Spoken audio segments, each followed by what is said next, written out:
आरोही विशाल और आलीशान सिंघानिया हवेली के ठंडे फर्श पर बैठी थी और उसकी आंखों में आंसू थे। उसके सामने काव्या खड़ी थी, जो एक बहुत ही चालाक और दुष्ट महिला थी। काव्या ने आर्यन को अपने जाल में फंसा लिया था और अब वह इस घर की मालकिन बनना चाहती थी। आरोही, जो बचपन से ही बोल नहीं सकती थी, वह अपनी बेगुनाही और अपना दर्द किसी को नहीं बता पा रही थी। उसका पति आर्यन बस चुपचाप वहां खड़ा था और अपनी पत्नी की इस दुर्दशा को देखकर भी उसने कुछ नहीं कहा। काव्या ने आरोही के करीब आकर एक बहुत ही नीच और गंदी मुस्कान के साथ उसकी ओर देखा। उसने आरोही के बालों को जोर से खींचा और उसे दर्द से तड़पने के लिए मजबूर कर दिया। काव्या ने कहा कि तुम एक गूंगी और बेकार औरत हो, इसलिए आर्यन अब तुमसे कभी भी प्यार नहीं करेगा। यह सुनकर आरोही का दिल पूरी तरह से टूट गया और उसकी आंखों से खून के आंसू बहने लगे। आर्यन ने अपनी नजरें फेर लीं, जैसे उसे अपनी पत्नी के इस भयंकर अपमान से कोई फर्क ही नहीं पड़ता हो। आरोही अपने अंदर के गुस्से और अपमान को अब और ज्यादा बर्दाश्त नहीं कर पा रही थी। उसने अपनी पूरी ताकत इकट्ठा की और अचानक अपने पैरों पर खड़ी हो गई। बिना एक भी पल सोचे आरोही ने अपना हाथ उठाया और काव्या के चेहरे पर एक बहुत ही जोरदार तमाचा मारका दिया। तमाचे की तेज आवाज पूरे विशाल कमरे में गूंज उठी और हर कोई पूरी तरह से हैरान रह गया। काव्या का चेहरा लाल हो गया और वह दर्द के मारे चीखते हुए पीछे की तरफ गिर पड़ी और रोने का नाटक करने लगी। उसी समय सीढ़ियों से नीचे उतरते हुए हवेली की सबसे शक्तिशाली महिला देविका सिंघानिया वहां पहुंच गई। उसकी आंखों में एक अजीब सा अहंकार और क्रूरता भरी हुई थी, जिसे देखकर हर कोई डर जाता था। अपनी होने वाली प्यारी बहू काव्या को जमीन पर गिरे हुए और रोते हुए देखकर देविका का खून खौलने लगा। उसने अपनी तेज और खौफनाक आवाज में पूछा कि इस घर में यह सब क्या हो रहा है। आरोही को गुस्से में कांपते हुए देखकर देविका तुरंत समझ गई कि इस गूंगी लड़की ने ही काव्या पर हाथ उठाया है। देविका तेजी से आरोही के पास आई और बिना कुछ सोचे समझे उसने आरोही के गाल पर एक बहुत ही जोरदार थप्पड़ जड़ दिया। इस थप्पड़ की वजह से आरोही का संतुलन बिगड़ गया और वह दूर जाकर फर्श पर गिर पड़ी। देविका ने चिल्लाते हुए कहा कि तुम्हारी इतनी हिम्मत कैसे हुई कि तुमने मेरे इस अमीर और महान परिवार की इज्जत पर हाथ उठाया। तुम तो बस एक सड़क की भिखारिन हो, जिसे हमने दया करके अपने घर में पनाह दी थी, और तुम अब हम पर ही राज करना चाहती हो। आर्यन भी अपनी दुष्ट मां की बातों में आ गया और उसने आरोही की तरफ बहुत ही नफरत भरी नजरों से देखना शुरू कर दिया। आर्यन ने कहा कि मां, यह लड़की अब हमारे इस महान परिवार के लायक बिल्कुल भी नहीं है। काव्या ने रोने का झूठा नाटक करते हुए आर्यन के कंधे पर अपना सिर रख दिया और उसे आरोही के खिलाफ और ज्यादा भड़काने लगी। आरोही जमीन पर पड़ी हुई थी और उसकी आंखों से लगातार आंसू बह रहे थे, क्योंकि उसका अपना पति भी आज उसके खिलाफ हो गया था। देविका सिंघानिया का गुस्सा अब अपनी सारी हदें पार कर चुका था और उसने अपने मन में एक बहुत ही खौफनाक और जानलेवा फैसला ले लिया। उसने अपने वफादार और खतरनाक नौकरों को तुरंत वहां पर बुलाया और उन्हें एक बेहद ही भयानक आदेश दिया।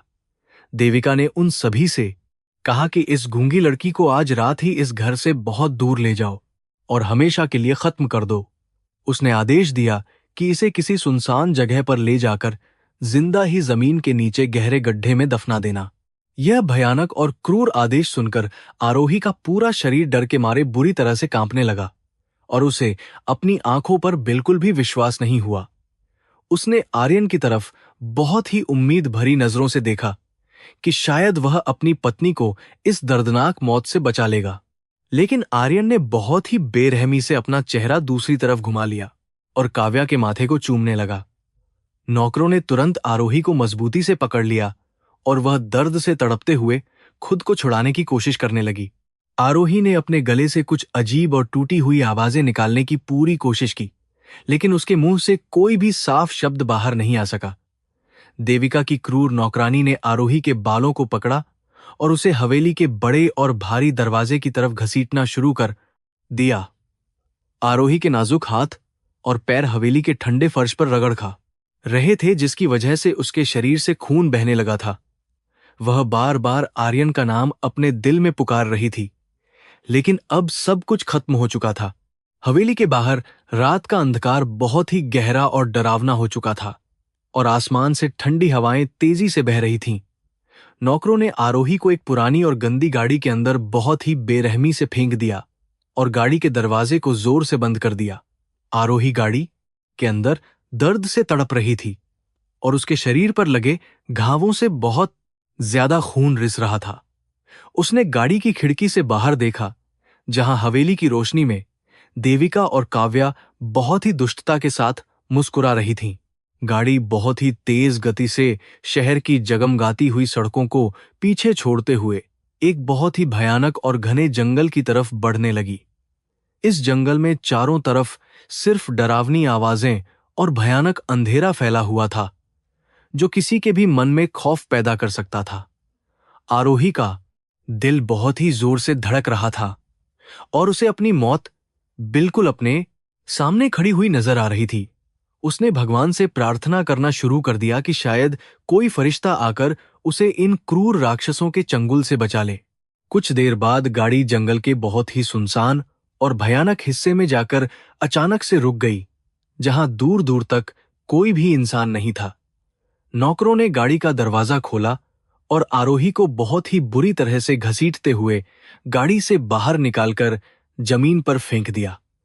वहां की मिट्टी बहुत ही गीली और ठंडी थी और चारों तरफ सिर्फ जंगली जानवरों की डरावनी आवाजें ही गूंज रही थीं। आरोही ठंड और डर की वजह से बुरी तरह से कांप रही थी और वह अपनी जान की भीख मांगने की कोशिश कर रही थी। वहां पर पहले से ही एक बहुत बड़ा और गहरा गड्ढा खुदा हुआ था, जिसे देखकर आरोही की रूह पूरी तरह से कांप गई।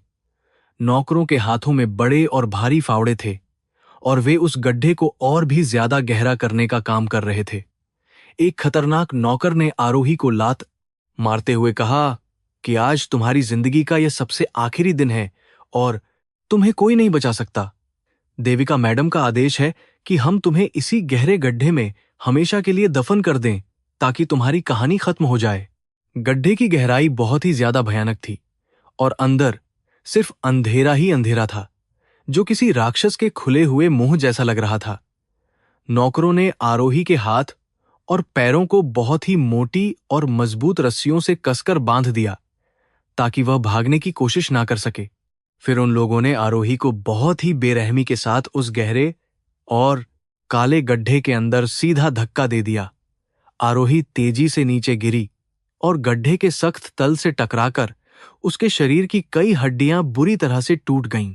गड्ढे के अंदर गिरते ही आरोही को अपने शरीर में एक बहुत ही भयंकर दर्द महसूस हुआ और उसकी सांसें पूरी तरह से रुकने लगीं। उसने ऊपर की तरफ देखा, जहां नौकरों ने अपने फावड़ों से गीली और भारी मिट्टी को उसके ऊपर डालना बहुत तेजी से शुरू कर दिया था। मिट्टी का पहला भारी ढेर सीधे आरोही के चेहरे पर आकर गिरा और उसकी आंखों और नाक में बहुत ही बुरी तरह से घुस गया। वह सांस लेने के लिए बुरी तरह से तड़पने लगी, लेकिन उस गहरे गड्ढे में कोई भी हवा मौजूद नहीं थी। धीरे धीरे बहुत सारी भारी मिट्टी आरोही के शरीर को पूरी तरह से ढकने लगी और वह पूरी तरह से मिट्टी के नीचे दब गई। अंधेरा इतना ज्यादा गहरा और भयानक हो गया था कि उसे अब कुछ भी दिखाई देना बिल्कुल ही बंद हो गया था। यह महसूस करना बहुत ही डरावना था कि वह एक बहुत ही अंधेरी और भयानक कब्र के अंदर हमेशा के लिए जिंदा ही दफन हो रही है। मौत बहुत ही तेजी से उसके करीब आ रही थी और वह अपने आप को बचाने के लिए कुछ भी नहीं कर पा रही थी। उसके दिल की धड़कन अब बहुत ही धीमी और कमजोर पड़ने लगी थी, क्योंकि उसके फेफड़ों में हवा की बहुत ज्यादा कमी हो गई थी। उसके दिमाग में बार बार आर्यन और देविका के वो निर्दयी और क्रूर चेहरे घूम रहे थे, जिन्होंने उसे इस भयानक मौत के मुंह में धकेल दिया था।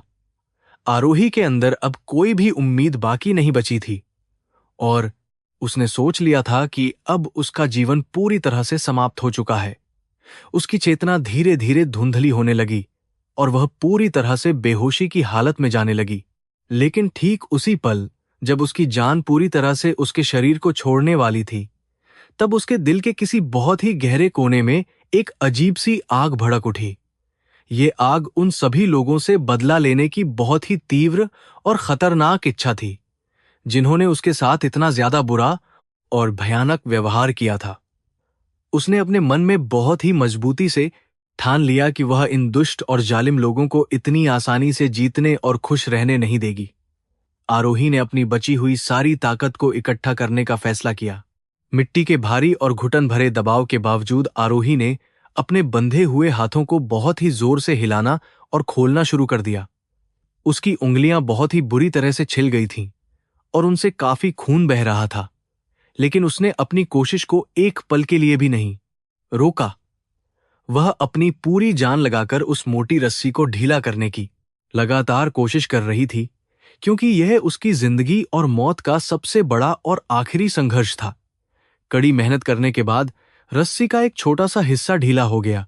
हाथों के थोड़े से आजाद होते ही उसने मिट्टी को खरोंचना और अपने चेहरे से दूर हटाना शुरू कर दिया, ताकि वह थोड़ी सी सांस ले सके। ऊपर अभी भी नौकर खड़े थे, जो अपनी बातों में बहुत ज्यादा मगन थे और उन्हें बिल्कुल भी अंदाजा नहीं था कि नीचे गड्ढे में आरोही जिंदा है। आरोही बहुत ही खामोशी के साथ और बिना कोई भी आवाज किए मिट्टी को ऊपर की तरफ खोदने और हटाने का बहुत मुश्किल काम कर रही थी। उसकी पूरी ताकत अब केवल और केवल उसकी इस असीम और भयानक नफरत पर टिकी हुई थी। काफी लंबे समय तक मिट्टी में संघर्ष करने के बाद अचानक से आरोही का एक खून से सना हुआ हाथ सूखी जमीन के ऊपर बाहर आ गया। ठंडी हवा का एक बहुत ही हल्का सा झोंका उसके हाथ को छूकर गुजरा, जिसने उसे यह बता दिया कि वह अब अपनी कब्र से बाहर आ चुकी है। उसने बहुत ही सावधानी से अपने चेहरे को मिट्टी से बाहर निकाला और एक बहुत ही लंबी और गहरी सांस अपने कमजोर फेफड़ों के अंदर खींची। यह ताजी हवा उसके लिए किसी चमत्कारी जीवनदान से बिल्कुल भी कम नहीं लग रही थी। नौकर अपना काम पूरी तरह से खत्म करके और अपनी गंदी गाड़ी में बैठकर वहां से बहुत दूर शहर की तरफ वापस जा चुके थे। आरोही ने अपने बचे हुए शरीर को भी उस गहरे और मनहूस गड्ढे से पूरी तरह बाहर निकाल लिया और वह ठंडी जमीन पर बुरी तरह गिर पड़ी। उसका पूरा शरीर बहुत ही ज्यादा दर्द कर रहा था और उसके कपड़ों पर केवल लाल खून और काली मिट्टी के बहुत ही भद्दे निशान लगे हुए थे। वह एक डरावनी लाश की तरह लग रही थी, जो अपनी ही कब्र से वापस आ गई हो। अचानक जंगल के उस घने अंधेरे को चीरती हुई एक बहुत ही बड़ी और शानदार काली गाड़ी की तेज रोशनी आरोही की आंखों पर आकर पड़ी। यह गाड़ी किसी आम इंसान की नहीं, बल्कि अंडरवर्ल्ड के सबसे बड़े और खूंखार माफिया सरगना विक्रम की थी, जो अपने गुप्त काम से वापस लौट रहा था। आरोही उस गाड़ी को देखकर अपनी आखिरी उम्मीद के सहारे बहुत ही धीमी गति से घिसटते हुए उस चमचमाती हुई गाड़ी के बिल्कुल सामने खड़ी हो गई। विक्रम का ड्राइवर इतनी भयानक हालत में एक औरत को देखकर बहुत ज्यादा घबरा गया और रुक गया। गाड़ी का पिछला दरवाजा बहुत ही शांति और शान के साथ खुला और विक्रम अपनी पूरी ताकत और रोब के साथ बाहर निकल कर आया। उसने अपने महंगे और काले सूट के साथ एक बहुत ही खतरनाक चमक वाली बंदूक भी अपने हाथ में मजबूती से पकड़ रखी थी। विक्रम की तीखी और तेज नजरें आरोही के खून से सने हुए शरीर और उसकी आंखों में जल रही भयानक नफरत की आग पर जाकर टिक गईं। विक्रम ने अपनी भारी और रोबदार आवाज में अपने आदमियों को आदेश दिया कि इस घायल लड़की को तुरंत गाड़ी के अंदर ले आओ। विक्रम के खतरनाक आदमियों ने बहुत ही फुर्ती के साथ आरोही को उठाया और उसे गाड़ी की आरामदायक और सुरक्षित पिछली सीट पर लेटा दिया। आरोही ने विक्रम की तरफ देखा और उसे अपने दिल में यह पूरा यकीन हो गया कि अब वह पूरी तरह से सुरक्षित हाथों में है। उसके होंठ कुछ कहने के लिए हिले, लेकिन वह गूंगी थी, इसलिए कोई भी आवाज उसके सूखे हुए गले से बाहर नहीं आ सकी। अंत में उसने अपनी आंखें बंद कर लीं और वह एक बहुत ही लंबी और गहरी बेहोशी की खामोश दुनिया में डूब गई। गाड़ी बहुत ही तेज रफ्तार के साथ उस खौफनाक जंगल से बाहर निकलकर अंडरवर्ल्ड के एक बहुत ही गुप्त और सुरक्षित ठिकाने की तरफ बढ़ गई। देविका सिंघानिया और आर्यन अपने शानदार महल में इस बात का जश्न मना रहे थे कि उन्होंने आरोही को हमेशा के लिए अपने रास्ते से हटा दिया है, लेकिन उन्हें इस बात का बिल्कुल भी अंदाजा नहीं था कि उन्होंने एक बहुत ही मासूम लड़की को मारकर एक बेहद ही खतरनाक और खूंखार शेरनी को जन्म दे दिया है। आरोही की मौत की वह काली रात असल में उसकी असली शुरुआत थी। विक्रम के शानदार और सुरक्षित गुप्त ठिकाने के एक बड़े कमरे में आरोही की आंखें धीरे धीरे खुलीं।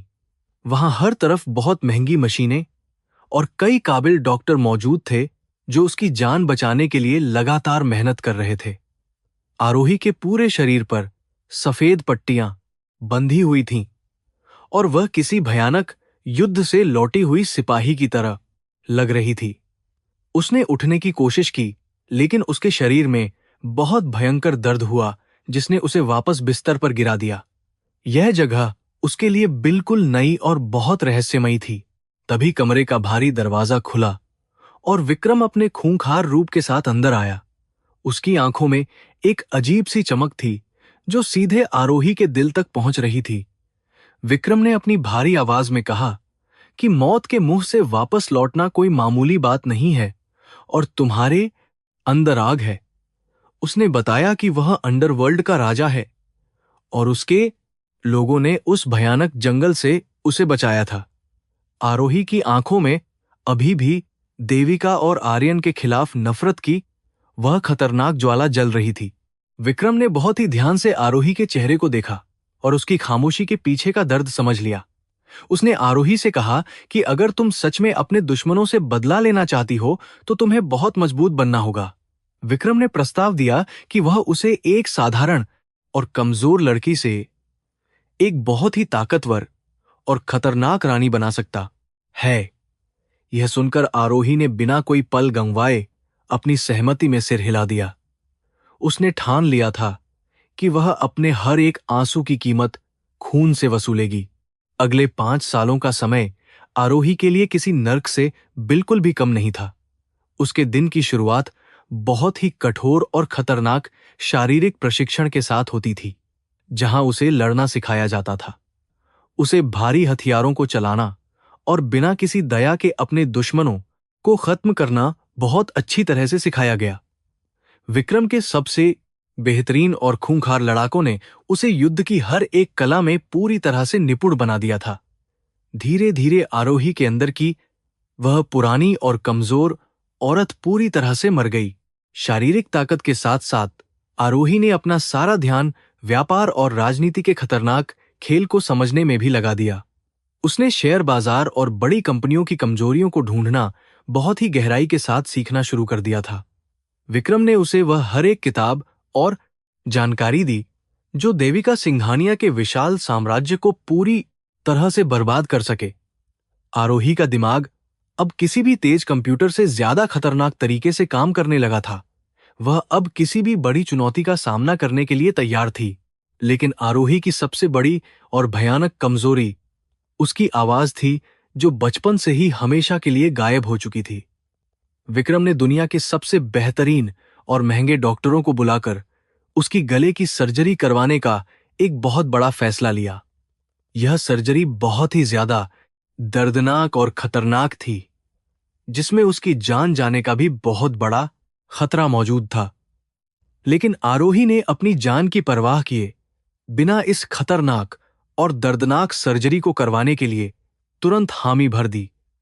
उसे अपनी आवाज हर हाल में वापस चाहिए थी। अस्पताल के ऑपरेशन थिएटर के अंदर कई घंटों तक बहुत ही मुश्किल और लंबी सर्जरी लगातार चलती रही। आरोही बेहोश थी और उसका शरीर मशीनों से जुड़ा हुआ था, जो उसकी हर एक धड़कन की जानकारी लगातार दे रही थी। बाहर खड़ा विक्रम बहुत ही बेचैनी के साथ इंतजार कर रहा था, क्योंकि यह सर्जरी आरोही के भविष्य के लिए बहुत अहम थी। जब डॉक्टर बाहर आए तो उनके चेहरों पर एक बहुत ही अजीब सी थकान और सुकून की भावना साफ दिखाई दे रही थी। उन्होंने बताया कि सर्जरी पूरी तरह से सफल रही है। सर्जरी के बाद कई महीनों तक आरोही को बोलने का बहुत ही कठोर और दर्दनाक अभ्यास लगातार करना पड़ा। उसे अपने गले से शब्दों को निकालने में बहुत भयंकर दर्द होता था, लेकिन वह एक पल के लिए भी नहीं रुकी। हर दिन वह शीशे के सामने खड़ी होकर अपना नया रूप और अपनी नई ताकत को बहुत गहराई से महसूस करती थी। एक दिन जब उसने पहली बार एक पूरा वाक्य स्पष्ट रूप से बोला, तो उसकी आंखों में जीत के शानदार आंसू आ गए। अब वह सच में एक बहुत ताकतवर शेरनी बन चुकी थी। अंडरवर्ल्ड की खूंखार दुनिया में अब आरोही को सभी लोग बहुत ही खौफ और सम्मान की नजरों से देखने लगे थे। उसने विक्रम के सबसे वफादार और खतरनाक आदमियों को भी अपनी बहादुरी और तेज दिमाग से पूरी तरह से हैरान कर दिया था। अब वह सिर्फ विक्रम की एक कमजोर मेहमान नहीं थी, बल्कि वह उस भयानक ब्लैक दाओ आर्मी की एक महान कमांडर बन चुकी थी। यह आर्मी ऐसे खतरनाक हत्यारों का समूह थी जो किसी भी बड़े साम्राज्य को रातों रात बर्बाद करने की ताकत रखते थे। आरोही ने उन सभी का पूरा भरोसा जीत लिया। एक अंधेरी रात में आरोही विक्रम के साथ एक बहुत ही ऊंची इमारत की छत पर चुपचाप खड़ी होकर शहर को देख रही थी। शहर की चमकदार रोशनी में देविका सिंघानिया का वह आलीशान और विशाल महल दूर से बहुत ही घमंड के साथ चमक रहा था। आरोही ने अपनी नई और बेहद ही खतरनाक आवाज में कहा कि अब समय आ गया है कि उन लोगों को उनके पापों की सजा दी जाए। विक्रम ने मुस्कुराते हुए अपनी बंदूक को साफ किया और कहा कि हमारी आर्मी पूरी तरह से तैयार है। बदला अब शुरू होने वाला है। आरोही ने अपने रूप को पूरी तरह से बदल लिया था ताकि कोई भी उसे देखकर पुरानी और कमजोर लड़की ना समझ सके। उसके काले लंबे बाल और महंगे कपड़े उसकी खतरनाक शख्सियत को और भी ज्यादा डरावना और शानदार बनाने का काम कर रहे थे। उसकी आंखों में अब कोई भी दया या प्यार बिल्कुल नहीं बचा था, बल्कि वहां सिर्फ और सिर्फ मौत का भयानक सन्नाटा छाया हुआ था। ब्लैक दाओ आर्मी के खतरनाक लोग उसके हर एक इशारे पर अपनी जान देने या किसी की जान लेने के लिए पूरी तरह से तैयार खड़े रहते थे। उधर दूसरी तरफ सिंघानिया परिवार को इस बात की बिल्कुल भी भनक नहीं थी कि उनकी बर्बादी का भयानक तूफान बहुत तेजी से आ रहा है। आर्यन और काव्या की शादी हो चुकी थी और वे देविका के शानदार पैसों पर बहुत ही अयाशी से अपना जीवन बिता रहे थे। उन्हें लगता था कि आरोही हमेशा के लिए मिट्टी के नीचे दफन हो चुकी है और अब कोई भी उनका कुछ नहीं बिगाड़ सकता। लेकिन नियति का खेल बहुत ही अजीब होता है और अब उनके सारे पापों का हिसाब चुकाने का सही वक्त आ गया था। आरोही ने सिंघानिया परिवार के हर एक गुप्त दस्तावेज और व्यापारिक समझौते की जानकारी अपने खास कंप्यूटर सिस्टम में जमा कर ली थी। विक्रम के तेज दिमाग वाले हैकर्स ने देविका के सभी बैंकों के खातों में बहुत ही आसानी से घुसपैठ करना शुरू कर दिया था। आरोही बहुत अच्छे से जानती थी कि देविका का सबसे बड़ा गुरूर उसका बहुत सारा पैसा और शहर में उसका झूठा रुतबा ही है। इसीलिए उसने सबसे पहला और खतरनाक वार उसी पैसे और रुतबे पर बहुत ही खामोशी के साथ करने का एक शानदार और घातक प्लान बनाया। एक सुबह देविका अपने शानदार कार्यालय में बैठी हुई थी। तभी उसे एक बहुत ही बड़ी और बुरी खबर अपने मैनेजर से अचानक मिली। उसके कई सारे बड़े अंतर्राष्ट्रीय सौदे रातों रात किसी अज्ञात और खतरनाक कंपनी ने बहुत ही बेरहमी के साथ पूरी तरह से छीन लिए थे। देविका गुस्से में बुरी तरह से कांपने लगी और उसने अपने सभी कर्मचारियों पर बहुत जोर से चिल्लाना और चीखना शुरू कर दिया। उसे बिल्कुल समझ नहीं आ रहा था कि आखिर शहर में ऐसा कौन सा नया राजा आ गया है जो उससे सीधे दुश्मनी मोल ले रहा है। आरोही ने उस अज्ञात कंपनी का नाम ब्लैक दाओ कॉरपोरेशन रखा था, जो बाहर से एक आम व्यापारिक कंपनी की तरह ही दिखाई देती थी, लेकिन असलियत में वह अंडरवर्ल्ड का एक बहुत ही भयानक और खतरनाक हिस्सा थी, जिसे सीधे आरोही और विक्रम मिलकर बहुत तेजी से चला रहे थे। इस नई कंपनी ने बाजार में आते ही तहलका मचा दिया और देविका के पुराने ग्राहकों को बहुत चालाकी से अपनी तरफ खींचना शुरू कर दिया।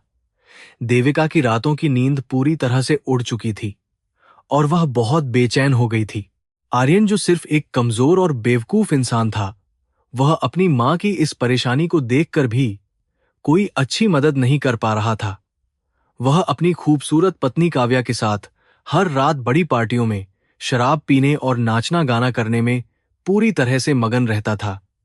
आरोही के जासूस हर जगह फैले हुए थे, जो आर्यन और काव्या की हर एक घिनौनी हरकत की खबर उस तक तुरंत पहुंचा देते थे। आरोही उनके इस झूठे घमंड को देखकर बहुत ही खतरनाक और रहस्यमयी मुस्कान के साथ खामोश रहती थी। विक्रम ने एक दिन अपने शानदार दफ्तर में बैठकर आरोही से कहा कि तुमने देविका के व्यापार को बहुत अच्छी तरह से हिलाकर रख दिया है, लेकिन अब हमें उनके घर के अंदर सीधा वार करना होगा ताकि उन्हें असली डर और खौफ का सही मतलब पूरी तरह से समझ में आका। चाय। आरोही ने अपनी चमकती हुई आंखों से विक्रम की तरफ देखा और कहा कि मेरे पास उनके लिए एक बहुत ही शानदार सरप्राइज बिल्कुल तैयार है। जल्द ही एक बहुत बड़ा और भव्य समारोह शहर के सबसे महंगे होटल में होने वाला है। सिंघानिया परिवार हर साल अपनी बेशुमार दौलत का दिखावा करने के लिए शहर के सबसे अमीर लोगों के लिए एक बहुत ही बड़ी पार्टी आयोजित करता था। देविका चाहती थी कि इस शानदार पार्टी के जरिए वह पूरे शहर को दिखा सके कि उसका रुतबा अभी भी बिल्कुल वैसा ही कायम है। उसने अपने सबसे अच्छे डिजाइनरों को बुलाकर बहुत महंगे और शानदार कपड़े तैयार करवाए ताकि वह इस पार्टी में एक असली रानी की तरह दिख सके। काव्या भी अपने नए और महंगे गहनों का दिखावा करने के लिए बहुत ज्यादा बेताब और खुश हो रही थी। आरोही ने भी उस शानदार और भव्य पार्टी में जाने का एक बहुत ही पक्का और खतरनाक मन पूरी तरह से बना लिया था। उसने तय किया कि वह इस समारोह में ब्लैक दाव कॉरपोरेशन की मुख्य अधिकारी बनकर बहुत ही शान से एक नया कदम रखेगी। यह उसकी जिंदगी का वह पल होने वाला था जब वह 5 साल के लंबे अंधेरे के बाद पहली बार उनके सामने पूरी ताकत से आएगी। विक्रम ने आरोही की सुरक्षा के लिए अपने सबसे बेहतरीन और खूंखार कमांडरों को गुप्त रूप से हर तरफ तैनात कर दिया था। पार्टी की रात पूरा होटल रंग बिरंगी रोशनी और शानदार फूलों की सजावट से किसी स्वर्ग की तरह बहुत ही सुंदर चमक रहा था।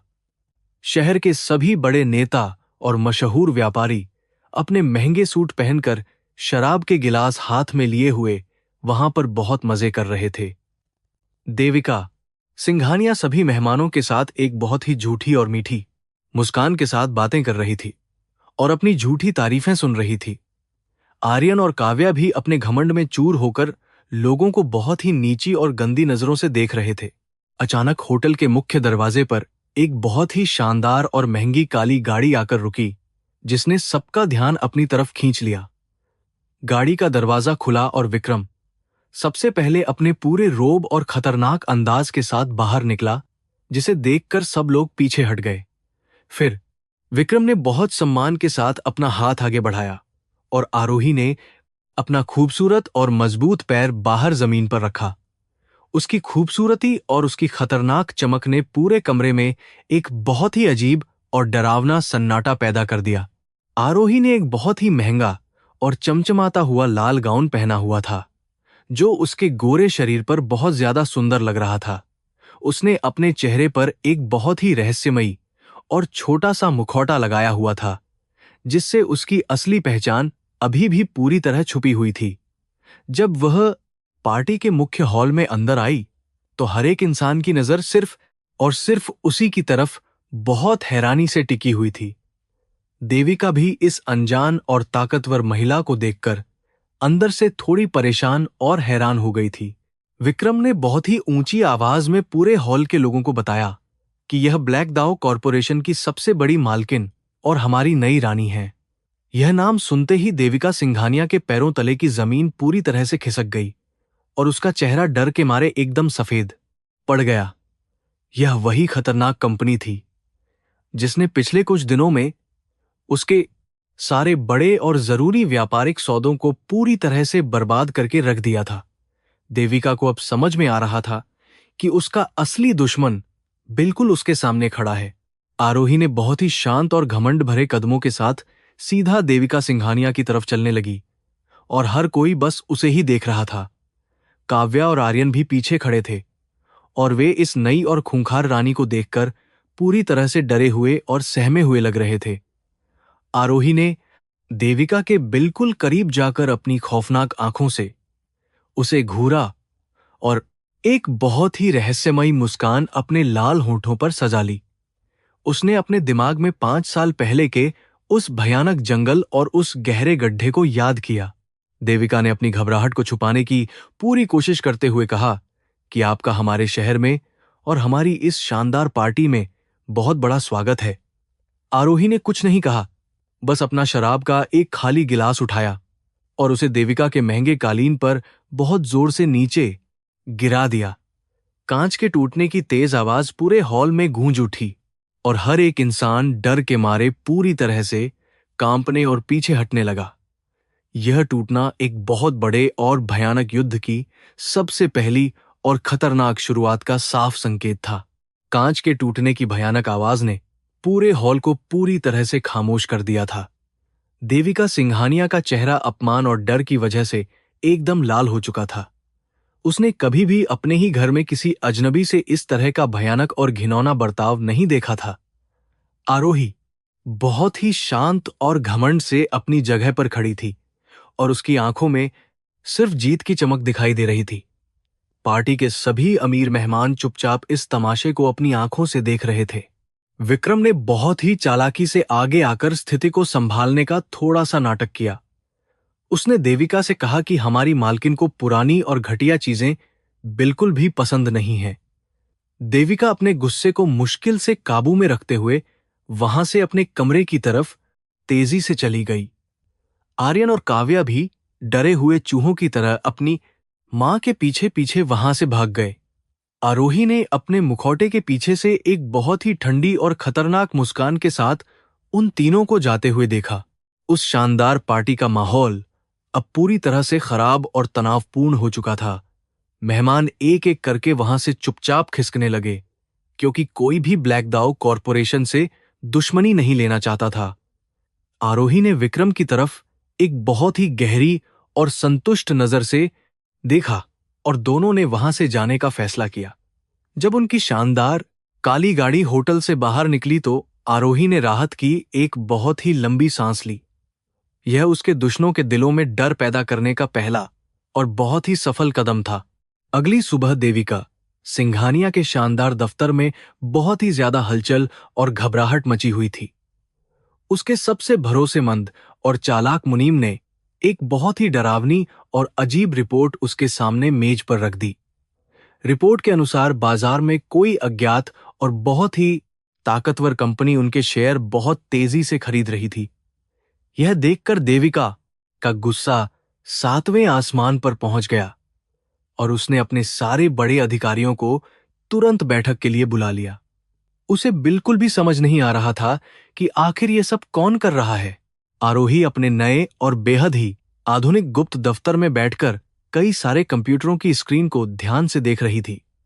उसके तेज हैकर्स लगातार सिंघानिया अंपायर की छोटी और बड़ी कमजोरियों को ढूंढने का काम बहुत ही फुर्ती से कर रहे थे। विक्रम ने आरोही को एक बहुत ही खास और गुप्त फाइल दी, जिसमें देविका के कुछ कच्चे माल के सप्लायरों की जानकारी थी। आरोही ने अपनी खौफनाक और तेज आवाज में आदेश दिया कि इन सभी सप्लायरों को तुरंत बहुत सारा पैसा देकर हमारी तरफ मिला लिया जाए। आर्यन को अपनी मां के व्यापारिक नुकसान और उसकी भयंकर परेशानी से कोई भी खास मतलब नहीं था। वह तो बस अपनी खूबसूरत पत्नी काव्या के साथ महंगे होटलों में छुट्टियां मनाने और शराब पीने में पूरी तरह व्यस्त था। आर्यन ने अपनी मां से एक नई और बहुत ही महंगी खेल वाली गाड़ी खरीदने के लिए बहुत सारे पैसों की जिद की।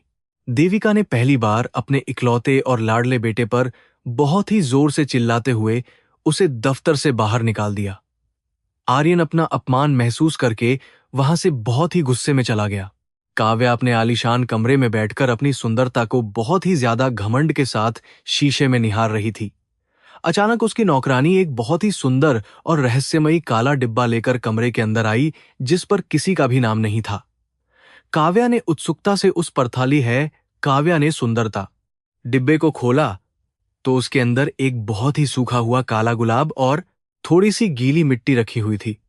उस गीली मिट्टी की बदबू बिल्कुल वैसी ही थी जैसी 5 साल पहले उस भयानक और गहरे जंगल की कब्र की थी।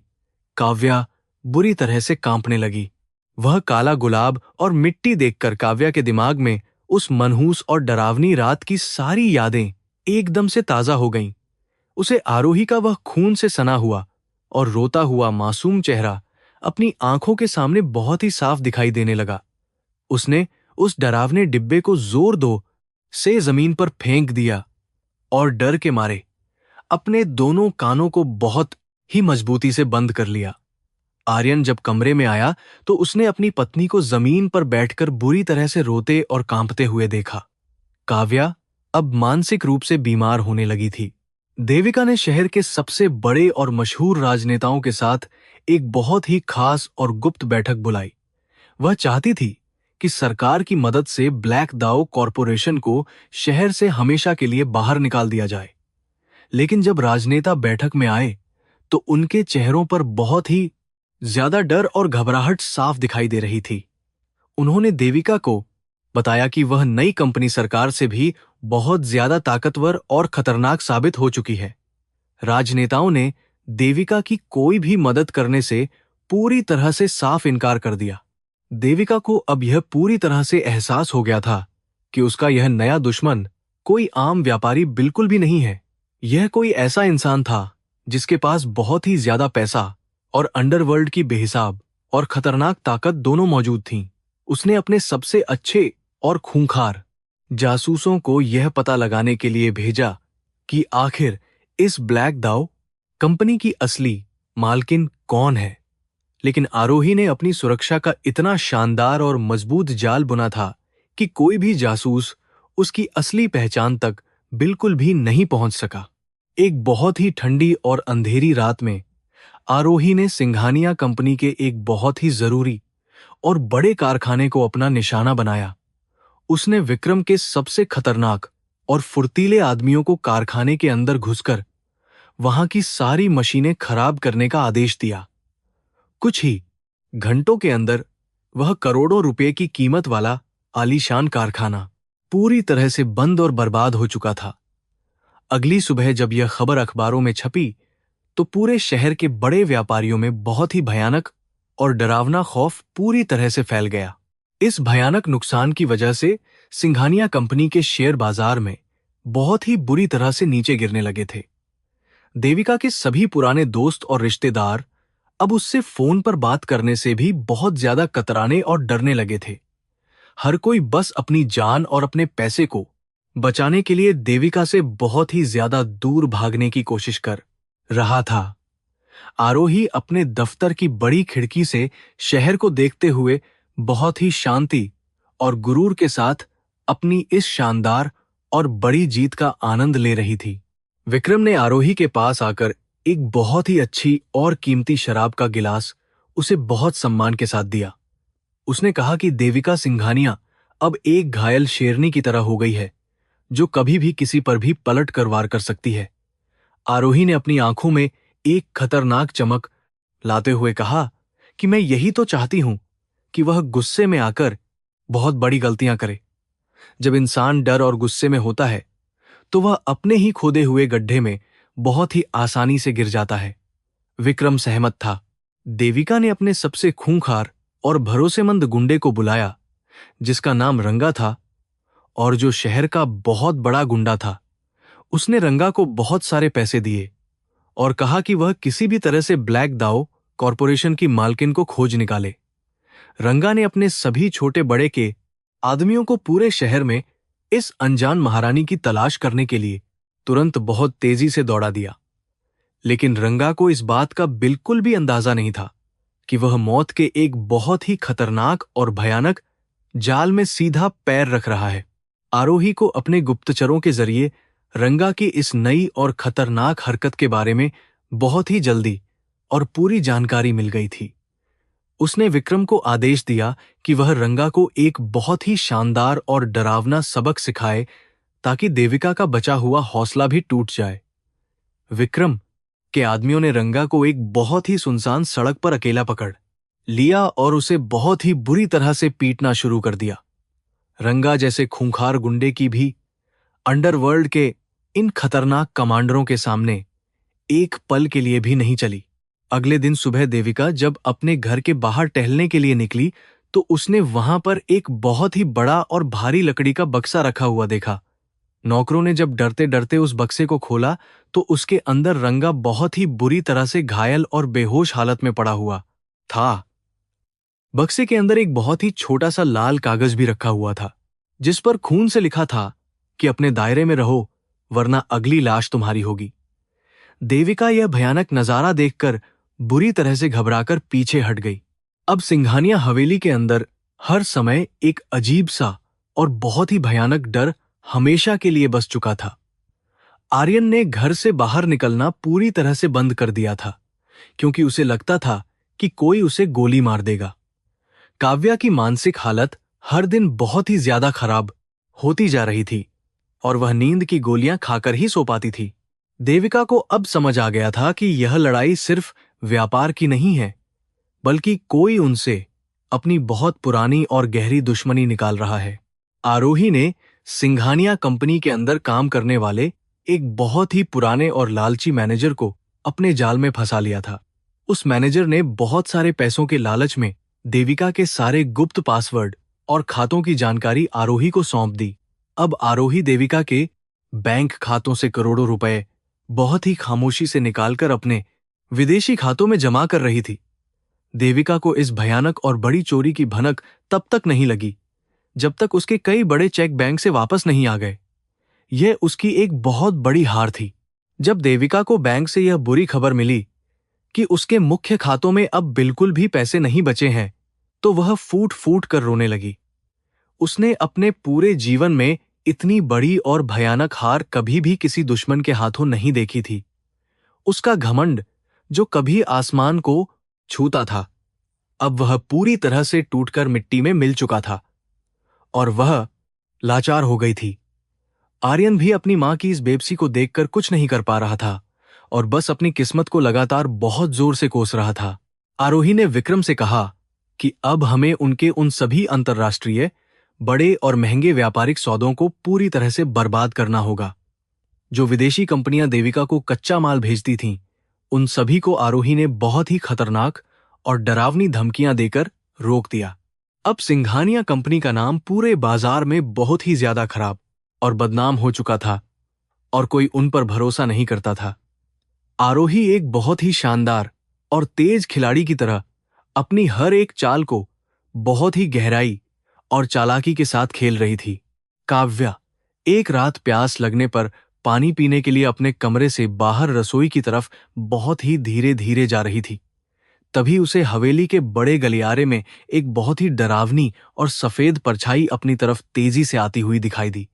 वह परछाई बिल्कुल आरोही की तरह लगने के रही थी, जो अपने खून से सने हुए हाथों को काव्या की तरफ बढ़ा रही थी।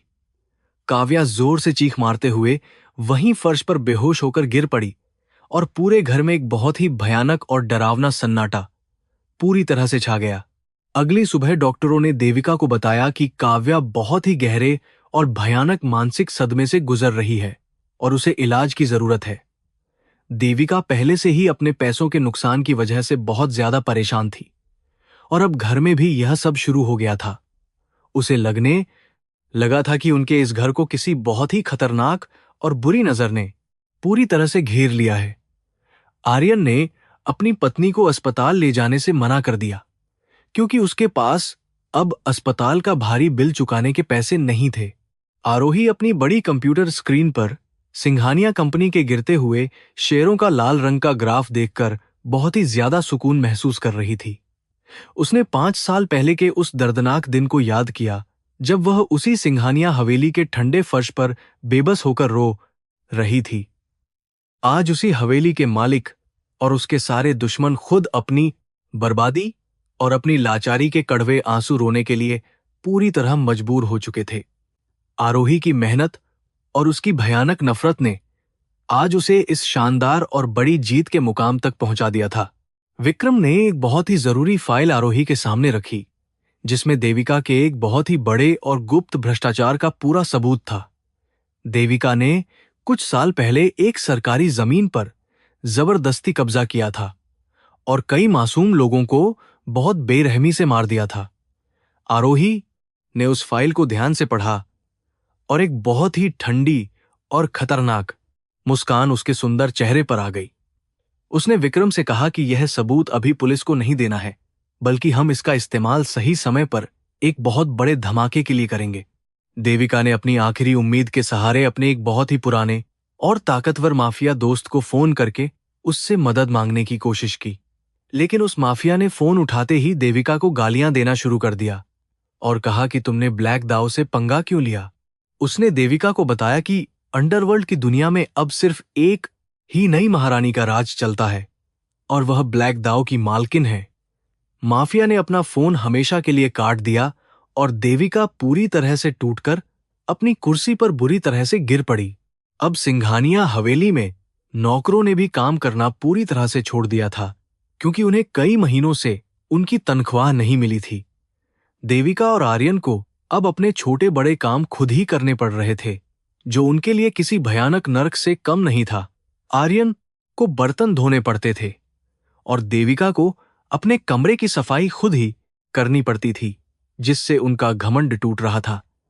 आरोही ने अपने जासूसों के जरिए यह सारी खबरें सुनकर बहुत ही ज्यादा खुशी महसूस की। आरोही ने एक बहुत ही खास संदेश अपने आदमी के हाथों देविका के घर पर भिजवाया, जिसमें एक बहुत ही खास जगह का पता लिखा था।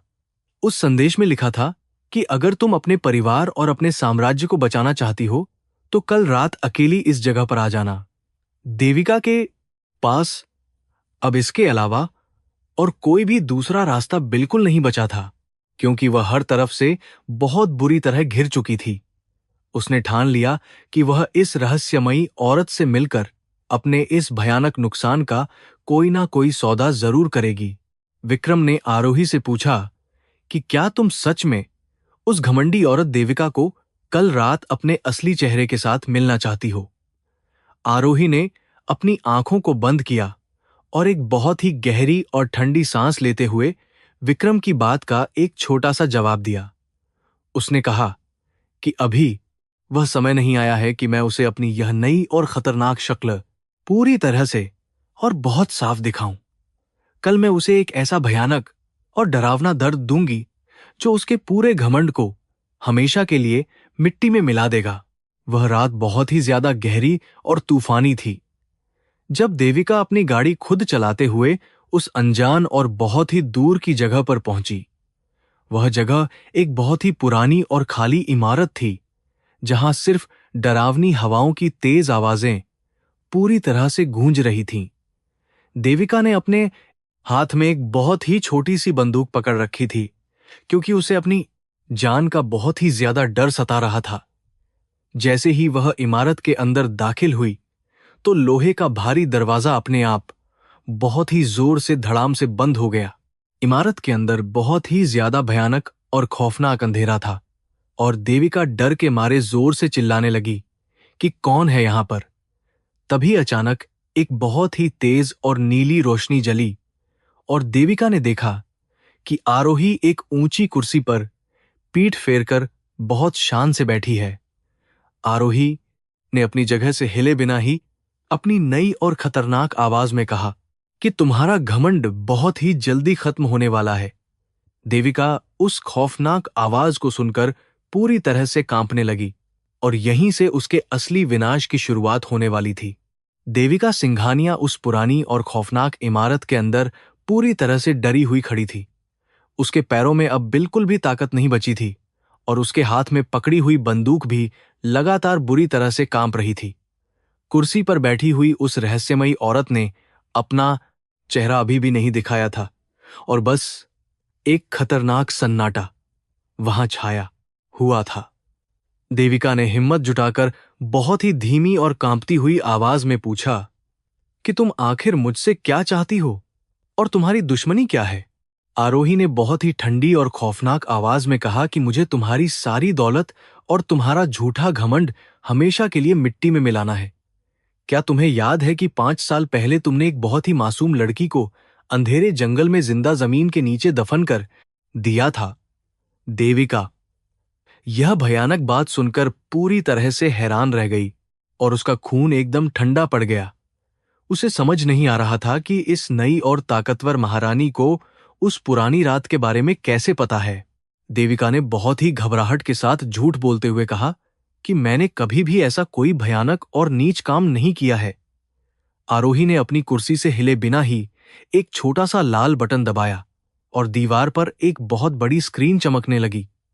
उस स्क्रीन पर देविका के वे सभी पुराने गुंडे दिखाई दे रहे थे जो उस भयानक रात जंगल में आरोही को मारने गए थे। उन गुंडों को ब्लैक दाव के खतरनाक आदमियों ने बहुत ही बुरी तरह से पीटकर जंजीरों से बांधा हुआ था। अपने सबसे पुराने और वफादार नौकरों को इस दर्दनाक हालत में देखकर देविका का दिल बहुत जोर से धड़कने लगा। स्क्रीन पर वे गुंडे रोते हुए देविका के उस भयानक आदेश की सारी सच्चाई बहुत ही साफ शब्दों में कबूल कर रहे थे। आरोही ने कहा कि तुम्हारी हर एक चाल और तुम्हारे हर एक पाप का पूरा हिसाब अब मेरे पास मौजूद है। आज रात से तुम्हारे उस बड़े और आलीशान सिंघानिया साम्राज्य की असली बर्बादी बहुत ही खतरनाक तरीके से शुरू होने वाली है। कोई भी तुम्हें नहीं बचाएगा। इतना कहने के बाद वह नीली रोशनी अचानक से बुझ गई और वह रहस्यमयी औरत वहां से एक भूत की तरह गायब हो गई। देविका उस खौफनाक अंधेरे में अकेली रह गई और लोहे का भारी दरवाजा किसी भी तरह से बाहर से नहीं खुल रहा था। पूरी रात देविका उस डरावनी इमारत में भूखी और प्यासी रोती रही और अपनी जिंदगी की भीख मांगती रही। यह आरोही का देविका को पागल और कमजोर करने का एक बहुत ही शानदार और मानसिक रूप से खतरनाक खेल था जो शुरू हो गया था। अगली सुबह जब देविका के आदमी वहां पहुंचे तो उन्होंने दरवाजा तोड़कर अपनी मालकिन को बहुत ही बुरी हालत में बाहर निकाला। देविका के बाल पूरी तरह से बिखरे हुए थे और वह एक पागल औरत की तरह अजीब सी डरावनी बातें कर रही थी। जब वह अपनी हवेली पहुंची तो आर्यन बहुत घबराया हुआ उसके पास भागकर आया और एक बहुत ही बुरी खबर दी। आर्यन ने बताया कि उनके कई अरबों रुपए के सबसे बड़े और महत्वपूर्ण सरकारी ठेके आज सुबह ही ब्लैक दाव कंपनी ने छीन लिए हैं। अब ब्लैक दाव आर्मी ने अपनी खौफनाक ताकत का असली और डरावना प्रदर्शन पूरे शहर में खुलेआम करना शुरू कर दिया था। विक्रम के आदेश पर काले कपड़े पहने हुए खतरनाक आदमियों ने सिंघानिया परिवार के सभी बड़े गोदामों को पूरी तरह से घेर लिया था। उन्होंने वहां रखे हुए करोड़ों रुपए के कीमती सामान को आग लगाकर हमेशा के लिए राख के ढेर में बदल दिया। पुलिस भी इन खतरनाक आदमियों के खिलाफ कोई भी कानूनी कार्रवाई करने से बहुत ज्यादा डर रही थी क्योंकि ब्लैक दाव का खौफ बहुत ज्यादा था। आरोही अपने बहुत ही महंगे और सुरक्षित दफ्तर में बैठकर बड़ी स्क्रीन पर सिंघानिया गोदामों में लगी हुई इस भयानक आग को देख रही थी। उसके चेहरे पर कोई भी दया या दुख बिल्कुल नहीं था, बल्कि सिर्फ एक बहुत ही खामोश और ठंडी नफरत साफ दिखाई दे रही थी। विक्रम ने आकर उसे बताया कि देविका के सारे मुख्य और बड़े सप्लायर अब हमारी मुट्ठी में पूरी तरह से आ चुके हैं। आरोही ने एक बहुत ही खतरनाक मुस्कान के साथ कहा कि अब इस घमंडी परिवार का सारा राशन पानी बंद करो। उसी दिन दोपहर को शहर के सभी बड़े बैंकों ने देविका सिंघानिया के सारे मुख्य खातों को हमेशा के लिए पूरी तरह से सील कर दिया। बैंक के अधिकारियों ने साफ कह दिया कि ब्लैक दाव के डर से वे सिंघानिया परिवार के साथ कोई भी व्यापारिक रिश्ता नहीं रख सकते। आर्यन अपनी मां के पास रोता हुआ गया क्योंकि अब उसके पास अपने दोस्तों के साथ शराब पीने के लिए भी पैसे नहीं बचे थे। हवेली के अंदर अब एक बहुत ही भयानक और डरावनी गरीबी बहुत तेजी से अपने पैर पसार रही थी। सिंघानिया हवेली के सारे नौकरों ने भी अपने पैसे ना मिलने और अपनी जान के खौफ की वजह से काम करना हमेशा के लिए छोड़ दिया था। देविका जो कभी पानी का एक छोटा सा गिलास भी खुद नहीं उठाती थी, अब उसे बहुत सी परेशानियों का सामना करना पड़ रहा था। आर्यन ने अपनी पत्नी काव्या को घर के गंदे बर्तन धोने के लिए कहा तो उन दोनों के बीच एक बहुत बड़ा और भयानक झगड़ा हो गया। काव्या ने गुस्से में आर्यन को थप्पड़ मार दिया और जोर जोर से रोने लगी। काव्या की मानसिक स्थिति पहले से ही बहुत ज्यादा खराब थी और अब गरीबी की वजह से वह पूरी तरह से पागल होने लगी थी। उसे हवेली के हर एक अंधेरे कोने में आरोही की डरावनी और खून से सनी हुई भूतिया परछाई लगातार दिखाई देने लगी थी। वह रात को नींद से अचानक उठकर जोर जोर से चीखने लगती थी और कहती थी कि वह गूंगी औरत मुझे जान से मारने आई है। देविका अपने परिवार की इस भयानक और शर्मनाक बर्बादी को देखकर खून के आंसू रोने के लिए पूरी तरह मजबूर हो गई थी। आरोही का बदला सिर्फ सिंघानिया परिवार के व्यापार और उनके पैसों को पूरी तरह से बर्बाद करने तक ही सीमित बिल्कुल भी नहीं था। वह चाहती थी कि देविका के सारे काले और गंदे राज पूरी दुनिया के सामने बहुत ही बुरी तरह से नंगे कर दिए जाएं। उसने अपने बहुत ही होशियार हैकर्स को देविका के पुराने और गुप्त कंप्यूटरों से सारा खतरनाक डाटा चोरी करने का एक बड़ा काम सौंपा। इन फाइलों में उन सभी मासूम लोगों की लिस्ट थी जिनकी जमीन देविका ने बहुत ही क्रूरता के साथ छीनी थी। विक्रम ने उन सभी गुप्त फाइलों को निकालकर एक बहुत ही सुरक्षित पेन ड्राइव में डाल लिया और उसे आरोही के हाथ में दे दिया। आरोही ने उस पेन ड्राइव को बहुत ही ध्यान से देखा और कहा कि इसे शहर के सबसे बड़े समाचार चैनलों को तुरंत भेज दो। वह चाहती थी कि देविका की झूठी और घमंडी इज्जत की धज्जियां पूरे समाज के सामने बहुत ही भयानक तरीके से उड़ जाएं। विक्रम ने मुस्कुराते हुए हामी भरी और अपने खास आदमियों को इस बड़े काम के लिए तुरंत ही रवाना कर दिया। अगले दिन सुबह शहर के सभी बड़े समाचार चैनलों पर देविका सिंघानिया के भयंकर और काले कारनामों की खबर आग की तरह फैल गई। टीवी पर उन सभी मासूम किसानों और लोगों की दर्दनाक कहानियां दिखाई जा रही थीं, जिन्हें देविका के गुंडों ने बहुत बेरहमी से मारा था। यह सब देखकर पूरे शहर में देविका के खिलाफ एक बहुत ही भयानक और बड़ा गुस्सा आम लोगों के दिलों में पैदा हो गया। सिंघानिया हवेली के बाहर हजारों लोगों की एक बहुत बड़ी और गुस्से से भरी हुई भीड़ तेजी से जमा होने लगी। हवेली के बाहर खड़ी वह बेकाबू भीड़ लगातार देविका को फांसी देने और उसे गिरफ्तार करने के बहुत ही जोर जोर से नारे लगा रही थी। आर्यन डर के मारे एक बहुत ही छोटे से अंधेरे कमरे में छुप गया था और अपनी जान बचाने के लिए बुरी तरह कांप रहा था। देविका बहुत ही छोटे से अंधेरे कमरे में छुप गया था।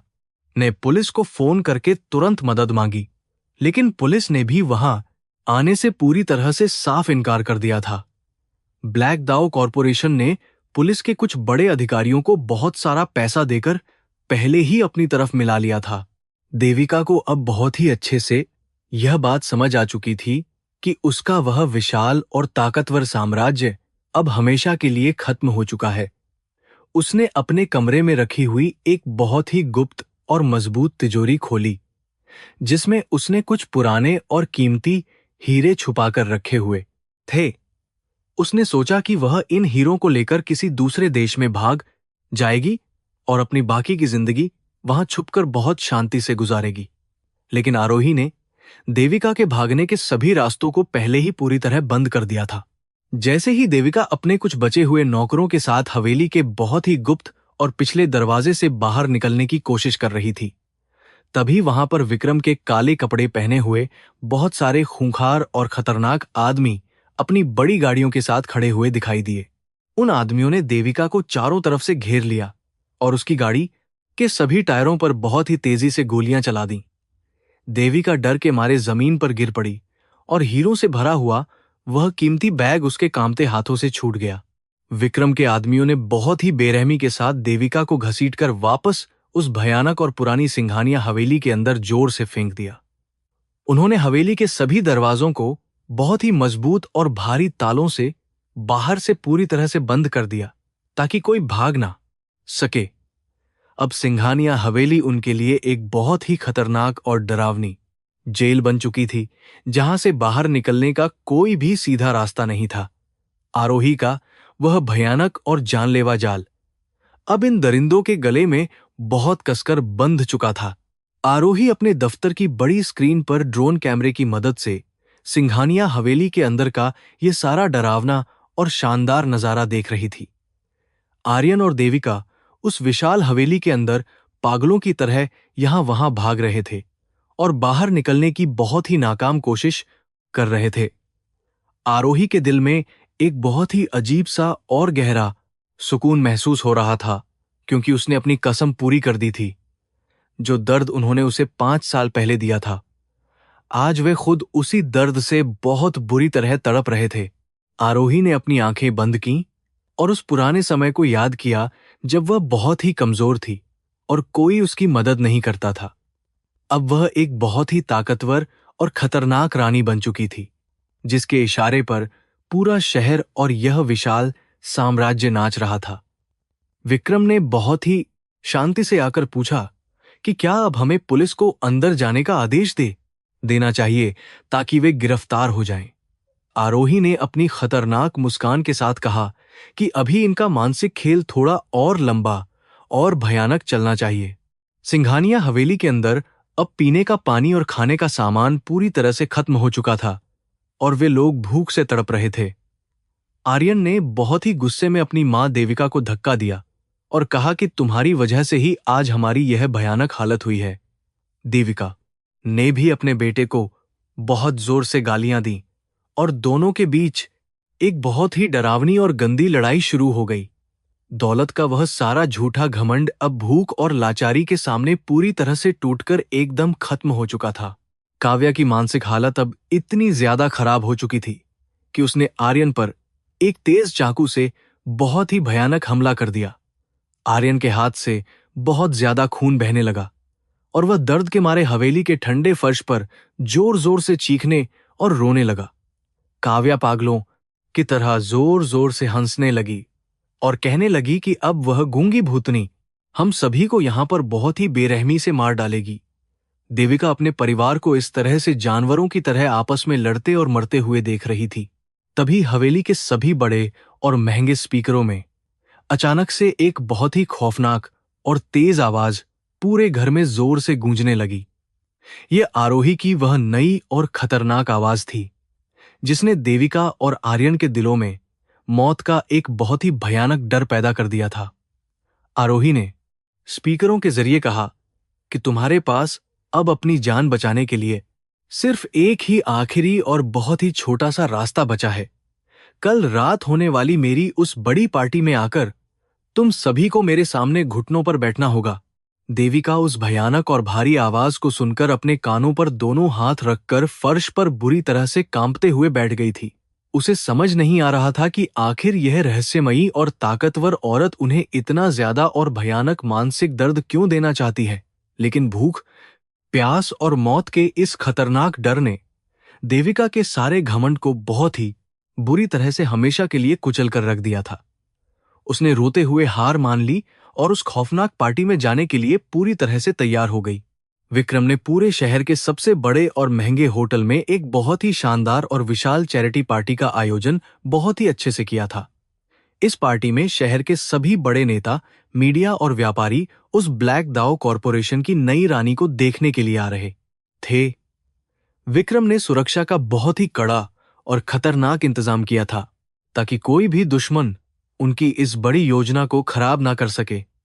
आरोही ने इस पार्टी के लिए एक बहुत ही खास और शानदार काला गाउन पहनने के लिए तैयार किया था। आरोही अपने बहुत ही सुंदर और बड़े कमरे में शीशे के सामने खड़ी होकर अपने आप को उस खास रात के लिए तैयार कर रही थी। उसके गले पर वह पुराना और भयानक निशान अभी भी मौजूद था जो उसे हमेशा उस दर्दनाक सर्जरी और उसकी जीत की याद दिलाता था। उसने उस गहरे निशान को एक बहुत ही महंगे और सुंदर हीरों के हार से बहुत ही चालाकी और नजाकत के साथ पूरी तरह से छुपा लिया था। उसकी आंखों में आज एक बहुत ही खतरनाक और डरावनी आग पूरी तरह से जल रही थी। दूसरी तरफ विक्रम के खतरनाक आदमियों ने देविका, आर्यन और काव्या को एक बहुत ही बदबूदार और गंदी कचरे की गाड़ी में बैठा दिया था। यह उनका सबसे बड़ा और भयानक अपमान था क्योंकि वे कभी बहुत ही महंगी और शानदार गाड़ियों में ही घूमा करते थे। कचरे की उसके बाद बदबूदार गाड़ी में बैठकर वे तीनों बहुत ही बुरी तरह से रो रहे थे और अपनी लाचारी पर बहुत ज्यादा पछता रहे थे। जब वे उस बड़े होटल के पिछले दरवाजे पर पहुंचे तो उनकी हालत बहुत ही ज्यादा खराब और किसी भिखारी जैसी हो चुकी थी। आरोही का वह खतरनाक और मौत का फंदा अब सिंघानिया परिवार के गले में पूरी तरह से और बहुत ही मजबूती से कस चुका था। उनकी सारी दौलत, उनका सारा व्यापार और उनका सारा झूठा घमंड अब हमेशा के लिए मिट्टी में बहुत बुरी तरह से मिल चुका था। अब सिर्फ एक आखिरी और सबसे बड़ा काम बाकी था और वह था पूरी दुनिया के सामने अपनी उस पुरानी और असली पहचान को दिखाना। आरोही अब अपने दुश्मनों को वह दर्द देने वाली थी जिसे वे अपनी पूरी जिंदगी में कभी भी भुला नहीं पाएंगे। होटल का वह विशाल और शानदार हॉल बहुत ही रंग बिरंगी और चमकदार रोशनी से किसी बहुत ही सुंदर महल की तरह चमक रहा था। सभी मेहमान बहुत ही ज्यादा उत्सुकता और बेचैनी के साथ उस रहस्यमयी और ताकतवर महारानी के आने का बहुत ही बेसब्री से इंतजार कर रहे थे। विक्रम अपने काले और महंगे सूट में बहुत ही ज्यादा खतरनाक और प्रभावशाली लग रहा था और वह पूरी स्थिति पर अपनी कड़ी नजर रखे हुए था। आज की यह रात सिंघानिया परिवार के लिए उनकी जिंदगी की सबसे भयानक और डरावनी रात होने वाली थी। देविका आर्यन और काव्या को होटल के एक बहुत ही छोटे और अंधेरे कमरे में जानवरों की तरह जमीन पर धक्का देकर बैठा दिया गया था। उन्हें अभी भी यह बिल्कुल पता नहीं था कि वे जिस खौफनाक और ताकतवर औरत से डर रहे हैं वह असल में कौन है। उनके दिल बहुत ही जोर से धड़क रहे थे और वे हर एक पल मौत के भयानक डर से बहुत बुरी तरह कांप रहे थे। आरोही का बदला अब अपने सबसे ऊंचे और खतरनाक मुकाम पर पूरी तरह से पहुंच चुका था और पर्दा उठने वाला था। विशाल और शानदार होटल का वह मुख्य हॉल बहुत ही रंगीन और चमकदार रोशनी से पूरी तरह जगमगा रहा था। शहर के सभी बड़े और मशहूर लोग बहुत ही उत्सुकता के साथ उस नई और रहस्यमयी महारानी के आने का इंतजार कर रहे थे। विक्रम अपने काले और महंगे सूट में बहुत ही ज्यादा खतरनाक और रौबदार लग रहा था और वह पूरी स्थिति को संभाल रहा था। अचानक हॉल के बड़े दरवाजे खुले और वहां पर एक बहुत ही भयानक और डरावना सन्नाटा पूरी तरह से छा गया। दरवाजे पर आरोही अपने एक बहुत ही शानदार और लंबे काले गाउन में खड़ी थी, जो किसी अंधेरी रात की तरह लग रहा था। उसके चेहरे पर अभी भी वह छोटा सा रहस्यमयी मुखौटा लगा हुआ था, जिसने उसकी असली और पुरानी पहचान को छुपा रखा था। उसके हर एक कदम में एक बहुत अबलूस के मास्टिमा था ही अजीब सी ताकत और गजब का घमंड साफ दिखाई दे रहा था, जो सबको डरा रहा था। सभी मेहमान उसके इस खतरनाक और शाही अंदाज को देखकर बहुत ही ज्यादा हैरान और परेशान हो गए थे। विक्रम ने बहुत ही सम्मान के साथ अपना सिर झुकाया और आरोही को हॉल के मुख्य और सबसे ऊंचे मंच की तरफ ले गया। आरोही जब मंच पर पहुंची तो उसने पूरे हॉल में मौजूद हर एक इंसान को अपनी तेज और खतरनाक नजरों से घूर कर देखा। उस हॉल के एक बहुत ही अंधेरे पाजिन के आमराए और छोटे कोने में देविका आर्यन और काव्या को जानवरों की तरह जमीन पर बैठाया गया था। उनके कपड़े पूरी तरह से फटे हुए थे और वे किसी बहुत ही गरीब भिखारी की तरह लग रहे थे।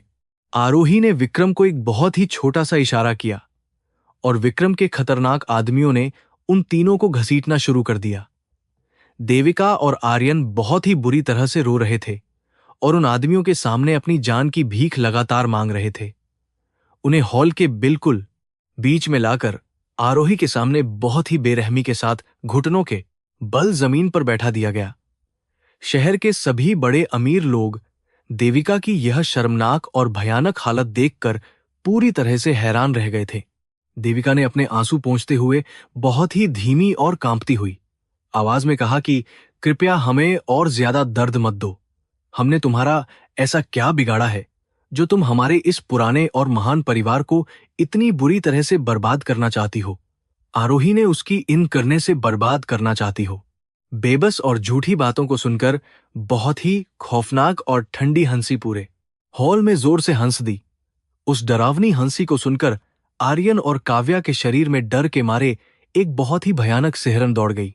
आरोही ने बहुत ही शांत और घमंड भरे अंदाज में अपने चेहरे पर लगे हुए उस रहस्यमयी मुखौटे को धीरे धीरे हटाना शुरू किया। जैसे ही वह मुखौटा उसके चेहरे से पूरी तरह से नीचे गिरा तो वहां मौजूद सभी लोगों की सांसें एकदम से रुक सी गईं।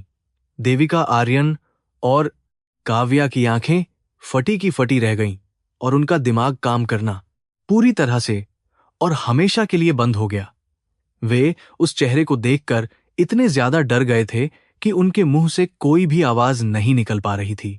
यह चेहरा किसी और का नहीं बल्कि उसी मासूम और गूंगी लड़की आरोही का था, जिसे उन्होंने 5 साल पहले हमेशा के लिए मार दिया था।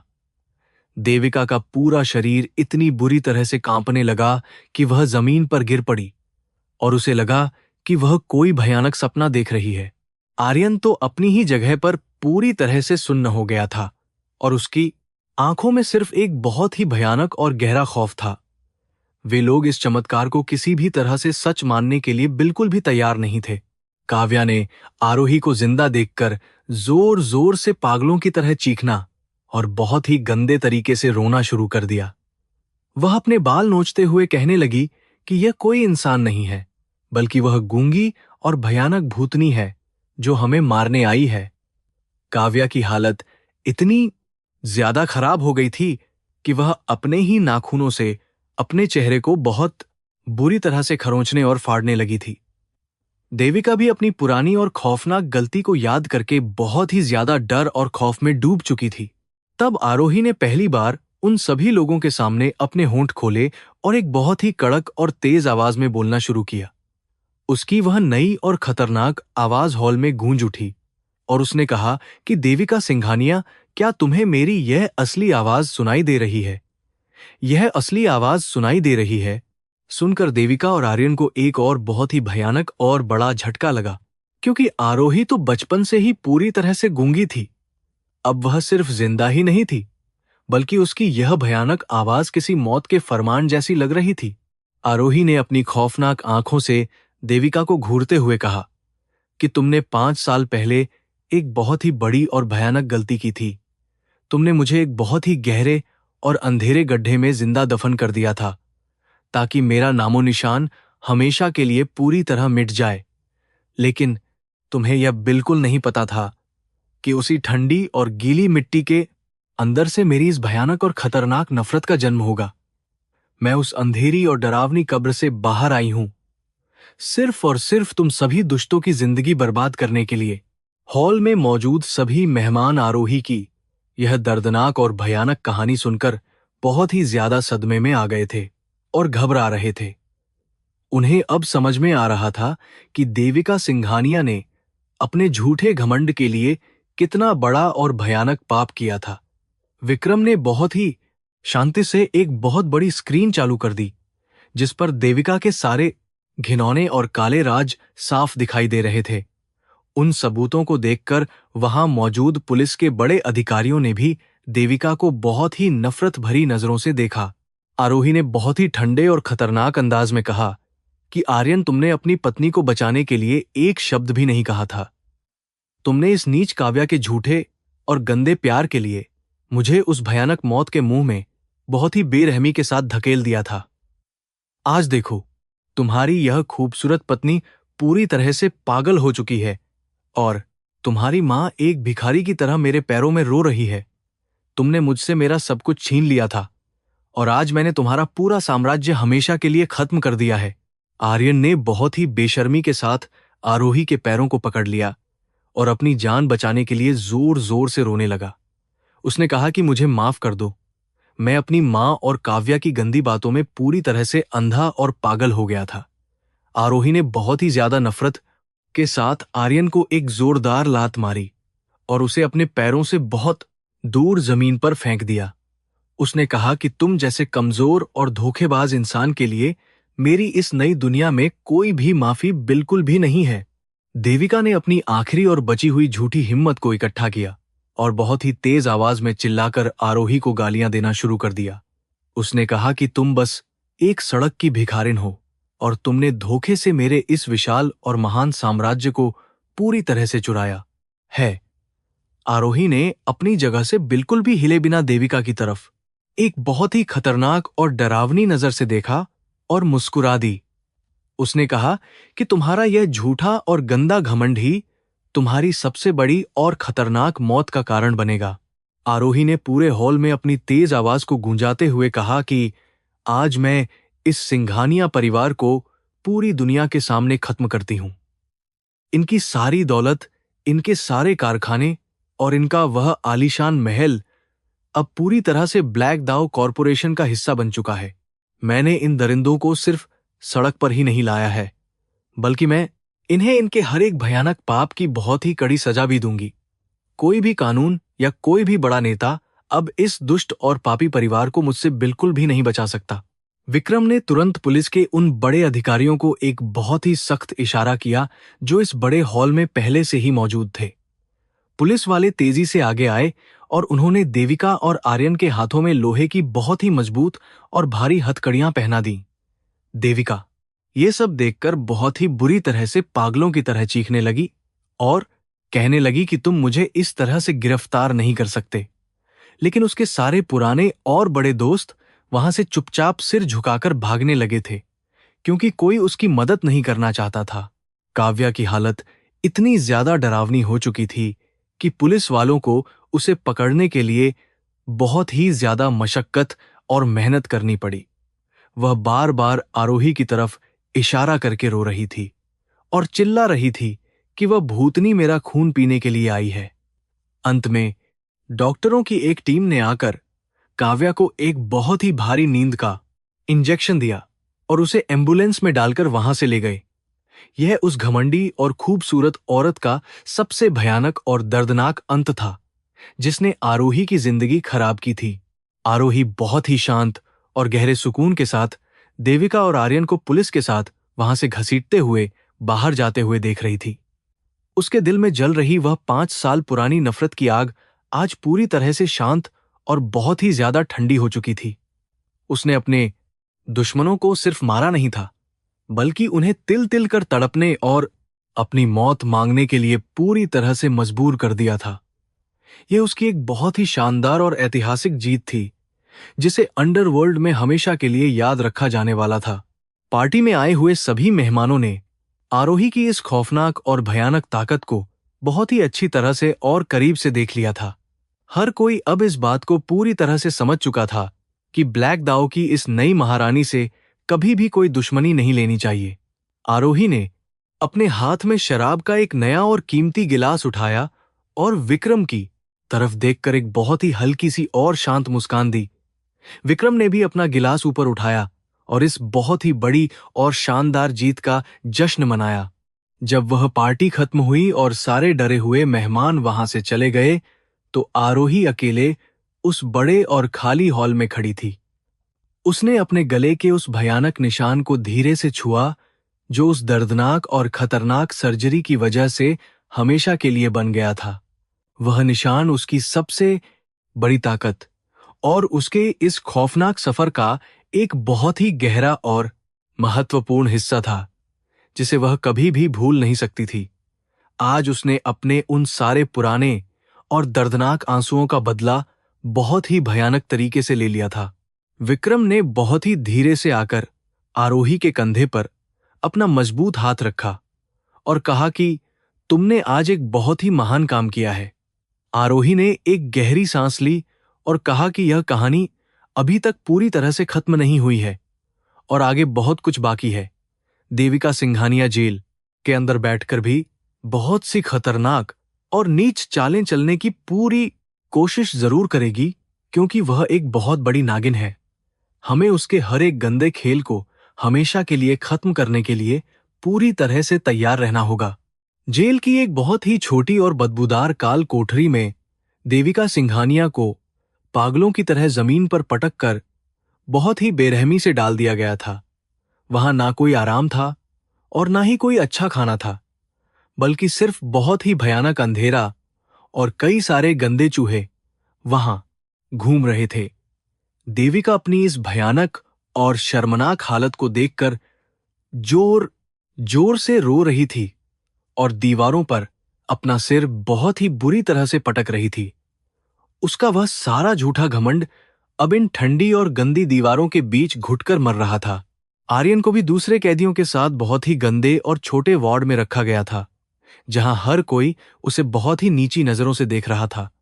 जेल के कुछ खतरनाक गुंडों ने आर्यन को पकड़ लिया और उसकी बहुत ही बुरी तरह से पिटाई कर दी, ताकि उसे अपनी औकात समझ आता जाए। आर्यन खून से लथपथ होकर जमीन पर पड़ा हुआ था और अपनी उस मासूम पत्नी आरोही को याद करके बहुत ही ज्यादा फूट फूट कर रो रहा था। उसने अपने ही हाथों से अपनी जिंदगी को एक बहुत ही भयानक नर्क में बदल दिया था। अगले दिन सुबह आरोही अपने शानदार दफ्तर में बैठकर पूरे शहर के अखबारों की सुर्खियां बहुत ही ध्यान से पढ़ रही थी। हर जगह सिर्फ देविका सिंघानिया की भयानक बर्बादी और ब्लैक दाओ की नई महारानी के खौफ की ही बातें लिखी हुई थीं। आरोही ने अपने होशियार वकीलों को आदेश दिया कि देविका को कभी भी इस गंदी जेल से बाहर निकलने की जमानत बिल्कुल भी नहीं मिलनी चाहिए। वह चाहती थी कि वे लोग अपनी पूरी जिंदगी उसी काल कोठरी में सड़कर बहुत ही भयानक तरीके से हमेशा के लिए खत्म हो जाएं।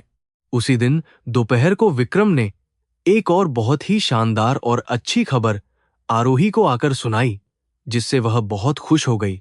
उसने बताया कि सिंघानिया हवेली को अब पूरी तरह से हमारे नाम पर कर दिया गया है और वहां के सारे गंदे निशान मिटा दिए गए हैं। आरोही ने एक हवेली के बाहर के सिंघानिया हवेली को बहुत ही शांत और गहरी सांस लेते हुए कहा कि मैं उस मनहूस और पुरानी हवेली में कभी भी वापस रहने के लिए नहीं जाऊंगी। हम उस जगह को पूरी तरह से तुड़वाकर वहां पर एक बहुत ही बड़ा और अच्छा अस्पताल गरीबों के लिए बनाएंगे। आरोही का यह फैसला सुनकर विक्रम के दिल में उसके लिए और भी ज्यादा सम्मान और प्यार पूरी तरह से पैदा हो गया था। आरोही सिर्फ एक खतरनाक और खूंखार रानी ही नहीं थी, बल्कि उसके अंदर अभी भी वह मासूम और अच्छी इंसान जिंदा थी जो दूसरों का दर्द समझती थी। उसने अपने दुश्मनों को बहुत ही भयानक और खतरनाक सजा दी थी, लेकिन आम लोगों के लिए वह अब एक बहुत ही बड़ी मसीहा बन चुकी थी। ब्लैक दाओ कॉरपोरेशन अब शहर में सिर्फ डर नहीं बल्कि लोगों की बहुत ज्यादा मदद भी कर रहा था। जेल के अंदर देविका को जब यह बात पूरी तरह से पता चली कि उसकी उस प्यारी और पुरानी हवेली को तोड़ा जा रहा है, तो वह और भी ज्यादा पागल हो गई। वह लोहे की सलाखों को पकड़कर बहुत ही जोर से चिल्लाने लगी और अपनी किस्मत को बहुत ही गंदी गालियां देने लगी। आर्यन भी अपनी कोठरी में बैठकर अपनी मां की इस खौफनाक और भयानक चीख को सुनकर पूरी तरह से कांप रहा था। उन दोनों के लिए अब इस जिंदगी से ज्यादा मौत एक बहुत ही अच्छा और सुकून भरा रास्ता लगने लगा था। देविका सिंघानिया जेल की उस अंधेरी और बदबूदार कोठरी में एक पागल जानवर की तरह तड़प रही थी। उसका पूरा शरीर गंदा हो चुका था और उसके चेहरे पर अब सिर्फ एक बहुत ही भयानक और खतरनाक नफरत बाकी थी। वह किसी भी कीमत पर आरोही से अपना बदला लेना चाहती थी, क्योंकि उस गूंगी लड़की ने उसका पूरा विशाल साम्राज्य हमेशा के लिए खत्म कर दिया था। देविका ने अपने पुराने और छिपे हुए अंडरवर्ल्ड संपर्कों का इस्तेमाल करने का एक बहुत ही खौफनाक और डरावना फैसला अपने दिमाग में पूरी तरह से ले लिया था। जेल के एक भ्रष्ट और लालची गार्ड को देविका ने अपने कुछ छिपे हुए विदेशी बैंक खातों का लालच दिया। उस गार्ड की मदद से देविका ने एक बहुत ही खतरनाक और खूंखार अंतर्राष्ट्रीय हत्यारे से फोन पर संपर्क किया। यह हत्यारा इतना ज्यादा क्रूर था कि उसने आज तक कभी भी अपने किसी शिकार को जिंदा नहीं छोड़ा था। देविका ने उसे आरोही को मारने और ब्लैक दाओ कॉरपोरेशन को पूरी तरह से बर्बाद करने के लिए करोड़ों रुपए देने का एक बहुत ही बड़ा और खौफनाक सौदा हमेशा के लिए पक्का कर लिया था। वह खूंखार हत्यारा, जिसका नाम काल था, वह बहुत ही जल्दी और गुपचुप तरीके से शहर में आ चुका था। काल ने अपने खतरनाक हथियारों को इकट्ठा किया और आरोही की हर एक छोटी बड़ी गतिविधि पर बहुत ही बारीकी से नजर रखना शुरू कर दिया। उसे यह बिल्कुल नहीं पता था कि आरोही के ब्लैक दाओ जासूसों का जाल पूरे शहर में कितनी गहराई तक पूरी तरह से फैला हुआ है। काल सोच रहा था कि वह एक अकेली और कमजोर औरत को बहुत ही आसानी से मारकर अपने करोड़ों रुपए तुरंत लेकर वापस चला जाएगा। दूसरी तरफ विक्रम को अपने तेज और होशियार गुप्तचरों से इस खतरनाक हत्यारे काल के आने की पूरी खबर मिल चुकी थी। उसने आरोही के शानदार दफ्तर में आकर यह बात बताई कि देविका जेल में रहकर भी अपनी गंदी चालें चलने से बाज नहीं आ रही है। आरोही ने आरोही ने आंखों में एक खतरनाक चमक लाते हुए कहा कि उसे आने दो, क्योंकि मैं भी देखना चाहती हूं कि यह नया शिकारी कितना ताकतवर है। आरोही ने काल को पकड़ने के लिए एक बहुत ही शानदार और डरावना जाल बिछाने का पूरा फैसला तुरंत ही ले लिया। आरोही ने जानबूझकर अपनी सुरक्षा को थोड़ा कम कर दिया ताकि उस खूंखार हत्यारे काल को हमला करने का पूरा मौका आसानी से मिल सके। वह रात को एक बहुत ही सुनसान और अंधेरी इमारत में अपनी नई योजना पर काम करने का बहाना बनाकर पूरी तरह से अकेली चली गई। काल ने इस शानदार मौके का फायदा उठाया और अपने खतरनाक स्नाइपर हथियार के साथ उस अंधेरी इमारत की छत पर बहुत ही खामोशी से पहुंच गया।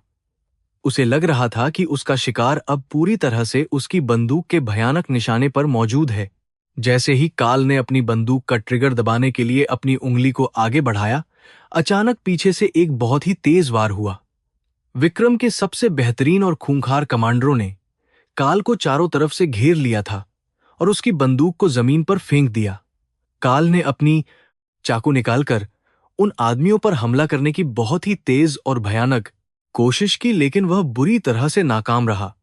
ब्लैक दाव के लड़ाकों ने सिर्फ 2 मिनट के अंदर उस अंतरराष्ट्रीय हत्यारे की सारी हड्डियां बहुत ही बेरहमी के साथ तोड़ दी।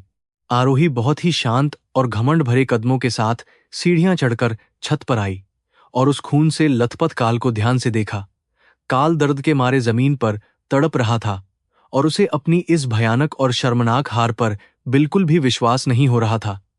आरोही ने अपनी खतरनाक आवाज में काल से पूछा कि तुम्हें देविका ने मुझे मारने के लिए कितने पैसे देने का लालच बहुत ही ज्यादा दिया था।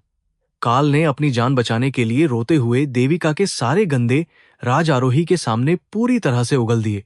विक्रम ने उस हत्यारे का पूरा बयान एक बहुत ही अच्छी क्वालिटी वाले कैमरे में रिकॉर्ड कर लिया ताकि देविका को फांसी दिलाई जा सके। आरोही ने विक्रम को आदेश दिया कि इस खूंखार हत्यारे को पुलिस के हवाले कर दो ताकि पूरी दुनिया को इसकी असली सच्चाई पता चले। देविका का यह आखिरी और सबसे खतरनाक वार भी आरोही की तेज बुद्धि और ब्लैक दाव की भयानक ताकत के सामने पूरी तरह से टूट गया था। अब आरोही देविका को उसकी जिंदगी का सबसे बड़ा और खौफनाक दर्द हमेशा के लिए देने वाली थी। अगली सुबह जेल की उस बदबूदार कोठरी में देविका बहुत ही ज्यादा बेचैनी के साथ काल के फोन का लगातार और बेसब्री से इंतजार कर रही थी। उसे पूरी उम्मीद थी कि आज उसे आरोही की मौत की वह बहुत ही शानदार और अच्छी खबर सुनने को जरूर और जल्दी मिलेगी। तभी जेल का एक पुलिस अधिकारी बहुत ही गुस्से में वहां आया और उसने देविका के सामने एक बहुत ही छोटा सा काला डिब्बा फेंक दिया। देविका ने कांपते हुए हाथों से उस रहस्यमयी डिब्बे को खोला तो उसकी आंखें पूरी तरह से डर से फटी रह गईं। उस डिब्बे के अंदर काल की वह खास और डरावनी बंदूक टूटी हुई हालत में पड़ी थी और एक खून से सना हुआ कागज भी था। उस कागज पर आरोही की बहुत ही सुंदर और खतरनाक लिखावट में लिखा हुआ था कि तुम्हारा यह शिकारी भी मेरा कुछ नहीं बिगाड़ सका। तुम्हारी मौत का यह भयानक खेल अब पूरी तरह से खत्म होने वाला है और तुम हमेशा के लिए इस नर्क में ही सड़कर बहुत तड़पोगी। देविका जोर से चीख मारकर जमीन पर गिर पड़ी और उसने अपने बालों को पागलों की तरह नोचना शुरू कर दिया। पुलिस अधिकारी ने देविका के बालों को बहुत ही बेरहमी से पकड़कर उठाया और उसे बताया कि काल ने अदालत में सब कुछ पूरी तरह से बता दिया है। आरोही की हत्या की इस बहुत ही खतरनाक साजिश रचने के जुर्म में अब देविका को सीधा फांसी की सजा ही अदालत से मिलेगी। देविका का वह आखिरी और सबसे बड़ा हथियार भी अब पूरी तरह से टूट चुका था और उसके पास कोई भी उम्मीद बिल्कुल नहीं बची थी। वह पूरी तरह से बर्बाद और बहुत ही ज्यादा लाचार औरत बनकर अपनी किस्मत पर जोर से रो रही थी। इस दौरान आर्यन को जेल के अंदर एक बहुत ही डरावनी और बुरी खबर सुनने को पूरी तरह से मिल गई थी। उसे पता चला कि काव्या अस्पताल में अपना मानसिक संतुलन पूरी तरह से खो चुकी है और उसने आत्महत्या करने की खतरनाक कोशिश की है।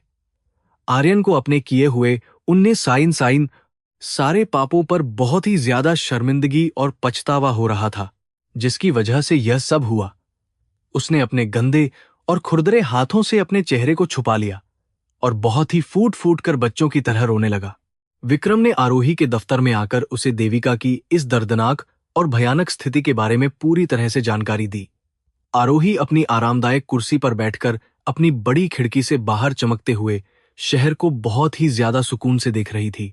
उसने एक बहुत ही ठंडी और गहरी सांस लेते हुए कहा कि यह सब तो होना ही था, क्योंकि कर्म अपना हिसाब बहुत क्रूरता से लेता है।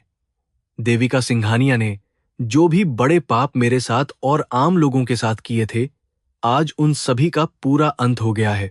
आरोही ने विक्रम को एक और बहुत ही महत्वपूर्ण और बड़ा आदेश दिया ताकि सिंघानिया परिवार का नाम पूरी तरह से मिट जाए। उसने कहा कि जो पैसा हमने देविका के बैंक खातों से और उसके गंदे व्यापार से पूरी तरह से बर्बाद करके निकाला है, उस सारे करोड़ों रुपए को उन गरीब और बेसहारा किसानों में बांट दो जिनकी जमीन देविका ने बहुत ही क्रूरता के साथ हमेशा के लिए छीन ली थी।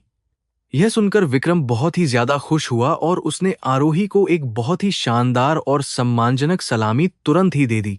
शहर में जब यह अच्छी खबर फैली कि आरोही उन किसानों को उनका खोया हुआ सारा पैसा और जमीन वापस कर रही है, तो सभी लोग आरोही को एक बहुत ही महान भगवान की तरह पूरी तरह से पूजने लगे और उसकी लंबी उम्र की दुआएं करने लगे।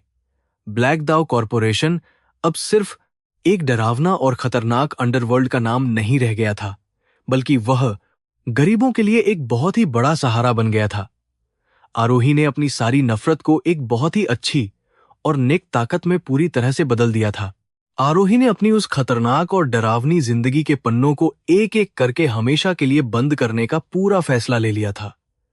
उसने अपनी ब्लैक दाव आर्मी को आदेश दिया कि वे अब किसी भी मासूम या अच्छे इंसान को बिल्कुल भी नुकसान नहीं पहुंचाएंगे। वे केवल उन लोगों का ही पूरी तरह से खात्मा करेंगे जो समाज में देविका सिंघानिया की तरह लोगों को दर्द और तकलीफ देते हैं। विक्रम ने आरोही के इस बहुत ही नेक और महान उद्देश्य का बहुत ही ज्यादा खुशी के साथ पूरी तरह से समर्थन किया। देविका सिंघानिया का वह बहुत ही बड़ा और झूठा घमंड अब हमेशा के लिए एक बहुत ही गहरी और ठंडी कब्र में दफन हो चुका था। वह अदालत के सामने अपने हर एक काले और गंदे पाप की सजा सुनने के लिए पूरी तरह से तैयार होकर वहां चुपचाप खड़ी थी। जज ने देविका के उन सभी भयानक और क्रूर अपराधों को ध्यान से सुना और उसे बिना किसी दया के फांसी की सजा पूरी तरह से सुना दी। यह सुनकर पूरे अदालत कक्ष में मौजूद सभी लोगों ने बहुत ही ज्यादा खुशी के साथ जोर से तालियां बजाईं। फांसी की वह भयानक और दर्दनाक सजा सुनकर देविका के पैरों तले की जमीन पूरी तरह से खिसक गई और वह जमीन पर गिर पड़ी। उसने बहुत ही बुरी तरह से रोते हुए जज के सामने अपनी जान की भीख मांगने की पूरी और बहुत बड़ी कोशिश लगातार की, लेकिन कानून के सामने उसकी कोई भी झूठी और गंदी बात बिल्कुल नहीं चली और उसे वापस उस बदबूदार जेल में हमेशा के लिए भेज दिया गया। उसकी सारी अकड़ और सारा पैसा उसे इस भयानक मौत से बचाने में पूरी तरह से नाकाम और बेबस साबित हो चुके थे। आर्यन को भी अपनी मां के उन सभी काले और गंदे कामों में पूरी तरह से साथ देने के लिए आजीवन कारावास की सजा मिली थी। वह अपने पूरे जीवन भर उसी अंधेरी और बहुत ही ज्यादा डरावनी कोठरी में एक कैदी की तरह सड़ने के लिए पूरी तरह मजबूर हो गया था। काव्या को पागलों के एक बहुत ही भयानक और बदबूदार अस्पताल में बंद कर दिया गया था, जहां वह हमेशा सिर्फ आरोही का नाम लेकर चीखती थी। इन तीनों की जिंदगी अब पूरी तरह से एक बहुत ही भयानक नर्क से भी बदतर हो चुकी थी। आरोही ने अपनी जीत का यह सारा और बहुत ही बड़ा जश्न बिल्कुल भी घमंड के साथ नहीं, बल्कि बहुत शांति से मनाया। वह जानती थी कि यह सिर्फ उसकी अकेली जीत नहीं थी, बल्कि उन सभी मासूम और गरीब लोगों की जीत थी जो बेबस थे। उसने उस ठंडे फर्श से उठकर इस फारिस की अकेली जीत नहीं थी, पूरी दुनिया पर अपना एक बहुत ही महान और ताकतवर राज पूरी तरह से कायम कर लिया था। अब पूरे शहर में सिर्फ एक ही रानी का बहुत ही ज्यादा सम्मान और खौफ चलता था, और वह रानी ब्लैक दाव की आरोही थी। इस शानदार कहानी का यह अध्याय देविका सिंघानिया के हमेशा के लिए जेल में बंद होने के साथ ही बहुत अच्छे से खत्म हो गया। न्याय की जो बहुत ही बड़ी और खतरनाक लड़ाई आरोही ने शुरू की थी, वह अब अपने सबसे ऊंचे मुकाम पर पूरी तरह से पहुंच चुकी थी। लेकिन आरोही का सफर अभी खत्म नहीं हुआ था, क्योंकि वह अब एक बहुत ही नई और अच्छी दुनिया बनाने के लिए पूरी तरह तैयार थी। विक्रम हमेशा एक सच्चे और ताकतवर साथी की तरह आरोही के इस शानदार सफर में उसके साथ खड़ा रहने वाला था। आरोही ने अपनी आंखों को बहुत ही ज्यादा सुकून से बंद किया और अपने उन सभी पुराने और दर्दनाक जख्मों को एक बार फिर से याद किया। वह सब कुछ अब सिर्फ एक बहुत ही बुरा और डरावना सपना बनकर हमेशा के लिए पीछे छूट गया था, और आगे एक नया सूरज था। ब्लैक दाव की यह महारानी अब अपने नए नियमों और अपनी नई ताकत के साथ इस पूरे शहर पर बहुत ही शान से राज करने वाली थी। यह बुराई पर एक बहुत ही शानदार जीत और सच्चाई की एक महान और ताकतवर कहानी बन चुकी थी। वह भयानक और मनहूस दिन आखिर आ ही गया, जब देविका सिंघानिया को उसके सारे पापों की बहुत ही दर्दनाक सजा मिलने वाली थी। जेल की उस छोटी और बदबूदार कोठरी में बैठकर देविका अपनी आने वाली भयानक मौत के डर से बुरी तरह कांप रही थी। उसने कभी सपने में भी नहीं सोचा था कि उसका वह विशाल और महान साम्राज्य इस तरह से पूरी तरह मिट्टी में मिल जाएगा। उसे बार बार आरोही का वह मासूम और खून से सना हुआ चेहरा बहुत ही साफ अपनी आंखों के सामने दिखाई दे रहा था। फांसी के तख्ते की तरफ जाते हुए देविका के पैरों में बिल्कुल भी ताकत नहीं बची थी और वह बहुत ज्यादा लड़खड़ा रही थी। जेल के सख्त अधिकारियों ने उसे बहुत ही बेरहमी से पकड़ रखा था ताकि वह अपनी जान बचाने के लिए भागने की कोशिश ना करे। वहां मौजूद हर एक इंसान की आंखों में देविका के लिए सिर्फ और सिर्फ एक बहुत ही गहरी और भयानक नफरत पूरी तरह से भरी हुई थी। उसका वह सारा पैसा और उसका झूठा घमंड आज उसे इस खौफनाक मौत से बचाने में पूरी तरह नाकाम रहा था। दूसरी तरफ आर्यन अपनी अंधेरी और बहुत ही ज्यादा खौफनाक काल कोठरी में बैठकर अपनी किस्मत पर बहुत ही बुरी तरह से रो रहा था। उसने अपने ही हाथों से अपनी उस खूबसूरत और अच्छी जिंदगी को एक बहुत ही भयानक नर्क में पूरी तरह से बदल दिया था। आर्यन को बार अपनी उस मासूम पत्नी आरोही की याद आ रही थी जिसे उसने काव्या के झूठे प्यार के लिए बहुत धोखा दिया था। आज वह उस धोखे की आग में पूरी तरह से जलकर बहुत ही ज्यादा दर्दनाक और लंबी सजा भुगत रहा था। काव्या की हालत पागलों के उस बहुत ही गंदे और बदबूदार अस्पताल में दिन प्रतिदिन और भी ज्यादा भयानक और डरावनी होती जा रही थी। वह अपनी कोठरी की दीवारों पर अपने खून से सिर्फ आरोही का नाम बहुत ही पागलों की तरह लिखती रहती थी और जोर जोर से चीखती थी। उसे हर पल ऐसा लगता था कि आरोही की खौफनाक और डरावनी आत्मा उसका खून पीने के लिए बिल्कुल उसके सामने खड़ी होकर हंस रही है। काव्या का वह सारा खूबसूरत घमंड अब एक बहुत ही भयानक पागलपन में हमेशा के लिए बदल चुका था। आरोही अपने बहुत ही शानदार और ऊंचे दफ्तर की बड़ी खिड़की के पास खड़ी होकर उस चमकते हुए सुंदर शहर को बहुत ध्यान से देख रही थी। आज सुबह ही देविका सिंघानिया को फांसी दे दी गई थी और शहर के सभी अखबारों में इस बहुत ही बड़ी खबर की चर्चा हो रही थी। आरोही के दिल में जल रही वह 5 साल पुरानी नफरत की आग आज पूरी तरह से और हमेशा के लिए बहुत ज्यादा शांत हो चुकी थी। उसने अपनी उस पुरानी जिंदगी के सारे दर्दनाक पन्नों को हमेशा के लिए बंद कर दिया था। विक्रम ने बहुत ही सम्मान के साथ दफ्तर में प्रवेश किया और आरोही के सामने एक बहुत ही महत्वपूर्ण और नई फाइल लाकर मेज पर रख दी। उसने बताया कि उस पुरानी और मनहूस सिंघानिया हवेली को पूरी तरह से तोड़कर वहां एक बहुत ही शानदार और बड़ा अस्पताल बना दिया गया है। आरोही ने उस शानदार अस्पताल की तस्वीरें देखीं और उसके सुंदर चेहरे पर एक बहुत ही सच्ची और सुकून भरी खुशी पूरी तरह से चमकने लगी। यह अस्पताल शहर प्लीज अस्पताल शहर के गरीब और बेसहारा लोगों के मुफ्त और अच्छे इलाज के लिए बहुत खास बनाया गया था। आरोही ने विक्रम से कहा कि आज हम उस नए अस्पताल का उद्घाटन करने के लिए जाएंगे ताकि उन गरीब लोगों की अच्छी मदद हो सके। जब आरोही अपनी बहुत ही शानदार और महंगी गाड़ी में बैठकर उस नए अस्पताल के सामने पहुंची तो हजारों लोगों की भीड़ वहां मौजूद थी। सभी लोग आरोही को देखकर बहुत ही ज्यादा खुशी के साथ तालियां बजा रहे थे और उसे एक भगवान की तरह बहुत सम्मान दे रहे थे। वह जगह जहां कभी आरोही का भयानक अपमान हुआ था, आज वहां उसे दुनिया का सबसे बड़ा सम्मान मिल रहा था। अस्पताल के अंदर जाकर आरोही ने उन सभी मासूम बच्चों और बीमार लोगों से मुलाकात की जिनका इलाज वहां पर बहुत ही अच्छे से हो रहा था। बच्चों ने आरोही को बहुत ही सुंदर फूल दिए और उसे बहुत प्यार से गले लगा लिया, जिससे आरोही की आंखों में खुशी के आंसू आ गए। उसने महसूस किया कि असली और सच्ची ताकत लोगों को डराने में नहीं, बल्कि उनकी मदद करने और उन्हें नया जीवन देने में पूरी तरह से होती है। ब्लैक दाउ कॉरपोरेशन ने अब अपना पूरा और भयानक रास्ता बहुत ही अच्छी तरह बदल लिया था। विक्रम ने आरोही के पास आकर बहुत ही धीमी आवाज में कहा कि पूरे अंडरवर्ल्ड में अब सिर्फ और सिर्फ तुम्हारा ही ताकतवर नाम गूंज रहा है।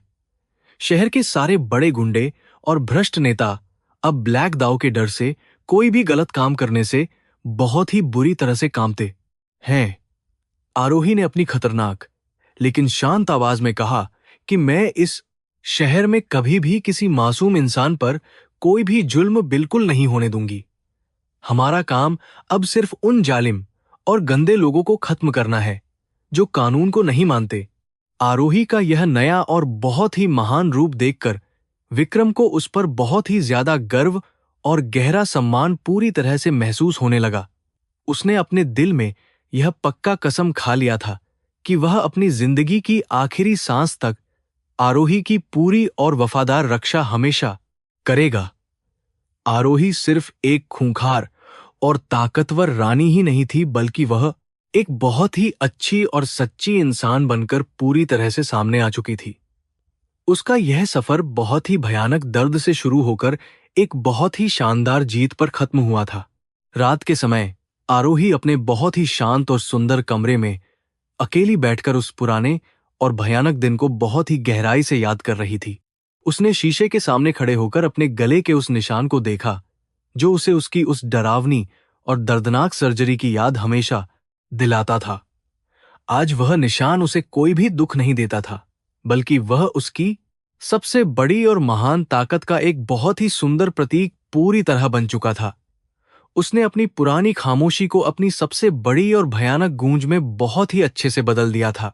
देविका के उस भयानक साम्राज्य के खत्म होने के बाद अब शहर के व्यापार में एक बहुत ही अच्छी और नई ईमानदारी पूरी तरह से आ चुकी थी।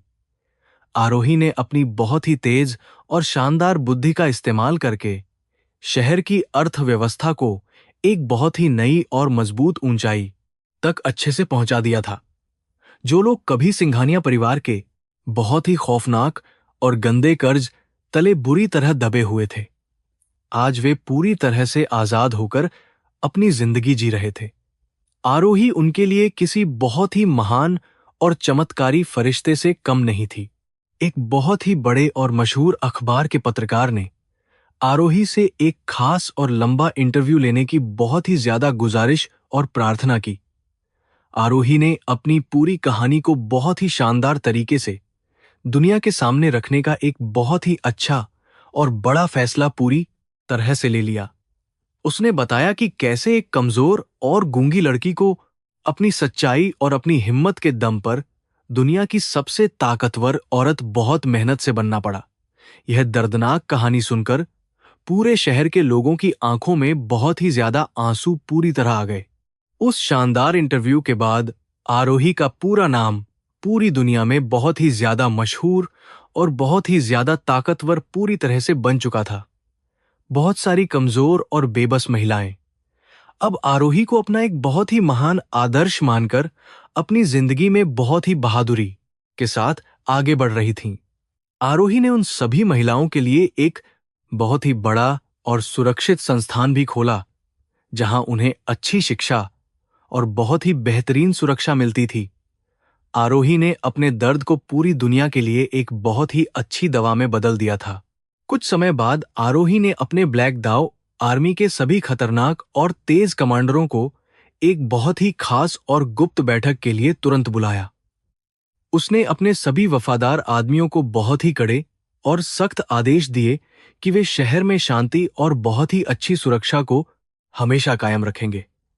अगर कोई भी इंसान किसी गरीब या कमजोर को सताने की छोटी सी भी कोशिश करेगा तो उसे बहुत ही भयानक और दर्दनाक सजा हमेशा दी जाएगी। आरोही की उस खौफनाक और भारी आवाज में आज भी वही पुराना और डरावना खौफ पूरी तरह से मौजूद था। विक्रम, जो हमेशा एक बहुत ही शांत और मजबूत दीवार की तरह आरोही के साथ हर मुश्किल में हमेशा और पूरी तरह से खड़ा रहता था, उसने आरोही की हर एक शानदार बात को बहुत ही ध्यान से सुना और सभी आदमियों को आरोही के आदेश का पालन करने के लिए बहुत जोर से कहा। अंडरवर्ल्ड की वह खूंखार और भयानक दुनिया अब एक बहुत ही अच्छे और सख्त नियम के तहत पूरी तरह से और बहुत ही शांति से चल रही थी। यह सब सिर्फ और सिर्फ आरोही की उस शानदार और महान ताकत का ही बहुत बड़ा नतीजा था। आर्यन, जो अपनी उस बहुत ही ज्यादा भयानक और अंधेरी काल कोठरी में अपनी पूरी जिंदगी हमेशा के लिए बहुत ही बुरी तरह से बिता रहा था, उसने एक दिन अपने छोटे से खुरदरे कागज पर अपनी माँ देविका और काव्या के लिए एक बहुत ही दर्दनाक और माफी भरा खत बहुत रोते हुए लिखा। लेकिन वह खत कभी भी किसी के पास नहीं पहुंच सका, क्योंकि वे दोनों औरतें पहले ही अपनी भयानक और डरावनी मौत की सजा पूरी तरह से पा चुकी थीं। आर्यन की वह बची हुई जिंदगी अब सिर्फ और सिर्फ बहुत ही गहरे पछतावे का नाम था। सिंघानिया परिवार का वह बहुत ही बड़ा और घमंडी नाम अब हमेशा के लिए मिट्टी में बहुत ही बुरी तरह से पूरी तरह मिल चुका था। शहर के लोग अब उनका नाम सिर्फ और सिर्फ एक बहुत ही भयानक और डरावनी मिसाल के तौर पर कभी-कभी बहुत ही नफरत से याद करते थे। आरोही ने यह बात पूरी दुनिया को बहुत ही अच्छे से साबित कर दी थी कि अहंकार और जुल्म का अंत हमेशा बहुत ही ज्यादा खौफनाक होता है। कोई भी इंसान भगवान के उस बहुत ही सच्चे और कठोर न्याय से कभी भी बिल्कुल नहीं बच सकता। आरोही ने अपने जीवन के उस बहुत ही डरावने और खौफनाक अतीत को अब बहुत ही दूर और हमेशा के लिए पीछे छोड़ दिया था। वह हर दिन बहुत ही ज्यादा मेहनत करती थी ताकि कोई और मासूम लड़की कभी भी किसी भी देविका सिंघानिया के भयानक जाल में बिल्कुल ना फंसे। उसका वह शानदार और बहुत ही बड़ा साम्राज्य अब सिर्फ डर का नहीं, बल्कि बहुत ही ज्यादा न्याय और बहुत ही अच्छे सम्मान का पूरा प्रतीक बन चुका था। आरोही एक बहुत ही सच्ची और महान महारानी की तरह अपनी गद्दी पर बहुत शान से बैठी थी। एक दिन बहुत ही तेज बारिश हो रही थी और आरोही अपनी गाड़ी में बैठकर शहर की उन पुरानी और लंबी सड़कों से बहुत शांति से गुजर रही थी। उसने अचानक उस बहुत ही भयानक और घने जंगल के रास्ते को देखा, जहां उसे 5 साल पहले बहुत ही बेरहमी के साथ जिंदा छोड़ दिया गया था। उसने अपनी गाड़ी को रुकवाया और उस बहुत ही ठंडी और गीली मिट्टी को अपने हाथ में उठाकर उस भयानक दर्द को एक आखिरी बार महसूस किया। लेकिन आज उस मिट्टी में कोई खौफ नहीं था, बल्कि सिर्फ और सिर्फ एक शानदार जीत थी। विक्रम ने छाता लेकर आरोही के सिर पर रखा और उसे बारिश के पानी से बहुत ही अच्छी तरह और बहुत ही प्यार से बचाने की पूरी कोशिश की। आरोही ने विक्रम की तरफ बहुत ही ज्यादा सुकून और एक बहुत ही सुंदर मुस्कान के साथ देखा और कहा कि अब यह कहानी पूरी हो चुकी है। विक्रम ने भी अपना सिर बहुत ही सम्मान के साथ हिलाया और कहा कि आप हमेशा के लिए इस शहर की सबसे ताकतवर और महान रानी रहेंगी। उन दोनों के बीच एक बहुत ही गहरा और मजबूत विश्वास पूरी तरह से कायम हो चुका था। बारिश के उस बहुत ही ठंडे और खूबसूरत मौसम में आरोही अपनी शानदार गाड़ी में वापस आकर बहुत ही ज्यादा शांति और सुकून के साथ बैठ गई। गाड़ी बहुत ही तेज रफ्तार के साथ उस पुराने और भयानक जंगल को हमेशा के लिए पीछे छोड़ते हुए उस चमकते और नए शहर की तरफ बढ़ गई। आरोही ने अपनी आंखें बहुत ही प्यार से बंद कर लीं और अपने उस बहुत ही नए और शानदार भविष्य की तरफ बहुत शान से देखने लगी। यह एक बहुत ही ज्यादा दर्दनाक और महान सफर का सबसे खूबसूरत और शानदार अंत पूरी तरह से था। ब्लैक दाव आर्मी ने भी अपने उस बहुत ही खतरनाक और खूंखार रूप को आरोही की बहुत ही अच्छी और सच्ची शिक्षा के कारण पूरी तरह से बदल लिया था। वे सभी खतरनाक और तेज लड़ाके अब शहर के बहुत ही गरीब और मासूम लोगों की बहुत ही अच्छी तरह से सुरक्षा करने का महान काम करते थे। आरोही के उस बहुत ही सख्त और मजबूत शासन में किसी भी अपराधी को कोई भी गलत और गंदा काम करने की बिल्कुल भी हिम्मत नहीं होती थी। शहर में अब पूरी तरह से एक बहुत ही अच्छा और सच्चा न्याय कायम था। इस पूरी और बहुत ही शानदार कहानी से एक बहुत ही गहरी और महान सीख पूरी दुनिया के सभी लोगों को हमेशा के लिए बहुत अच्छे से मिल चुकी थी। कभी भी किसी शांत और मासूम इंसान को इतना ज्यादा कमजोर और बेबस नहीं समझना चाहिए कि वह एक दिन बहुत ही भयानक तूफान बनकर सामने आ जाए। आरोही ने अपने उस बहुत ही भयानक दर्द से एक ऐसा महान और ताकतवर इतिहास पूरी तरह लिख दिया था जिसे कोई भी कभी नहीं मिटा सकता। उसकी वह शानदार और खौफनाक गूंज हमेशा के लिए लोगों के दिलों में जिंदा रहेगी।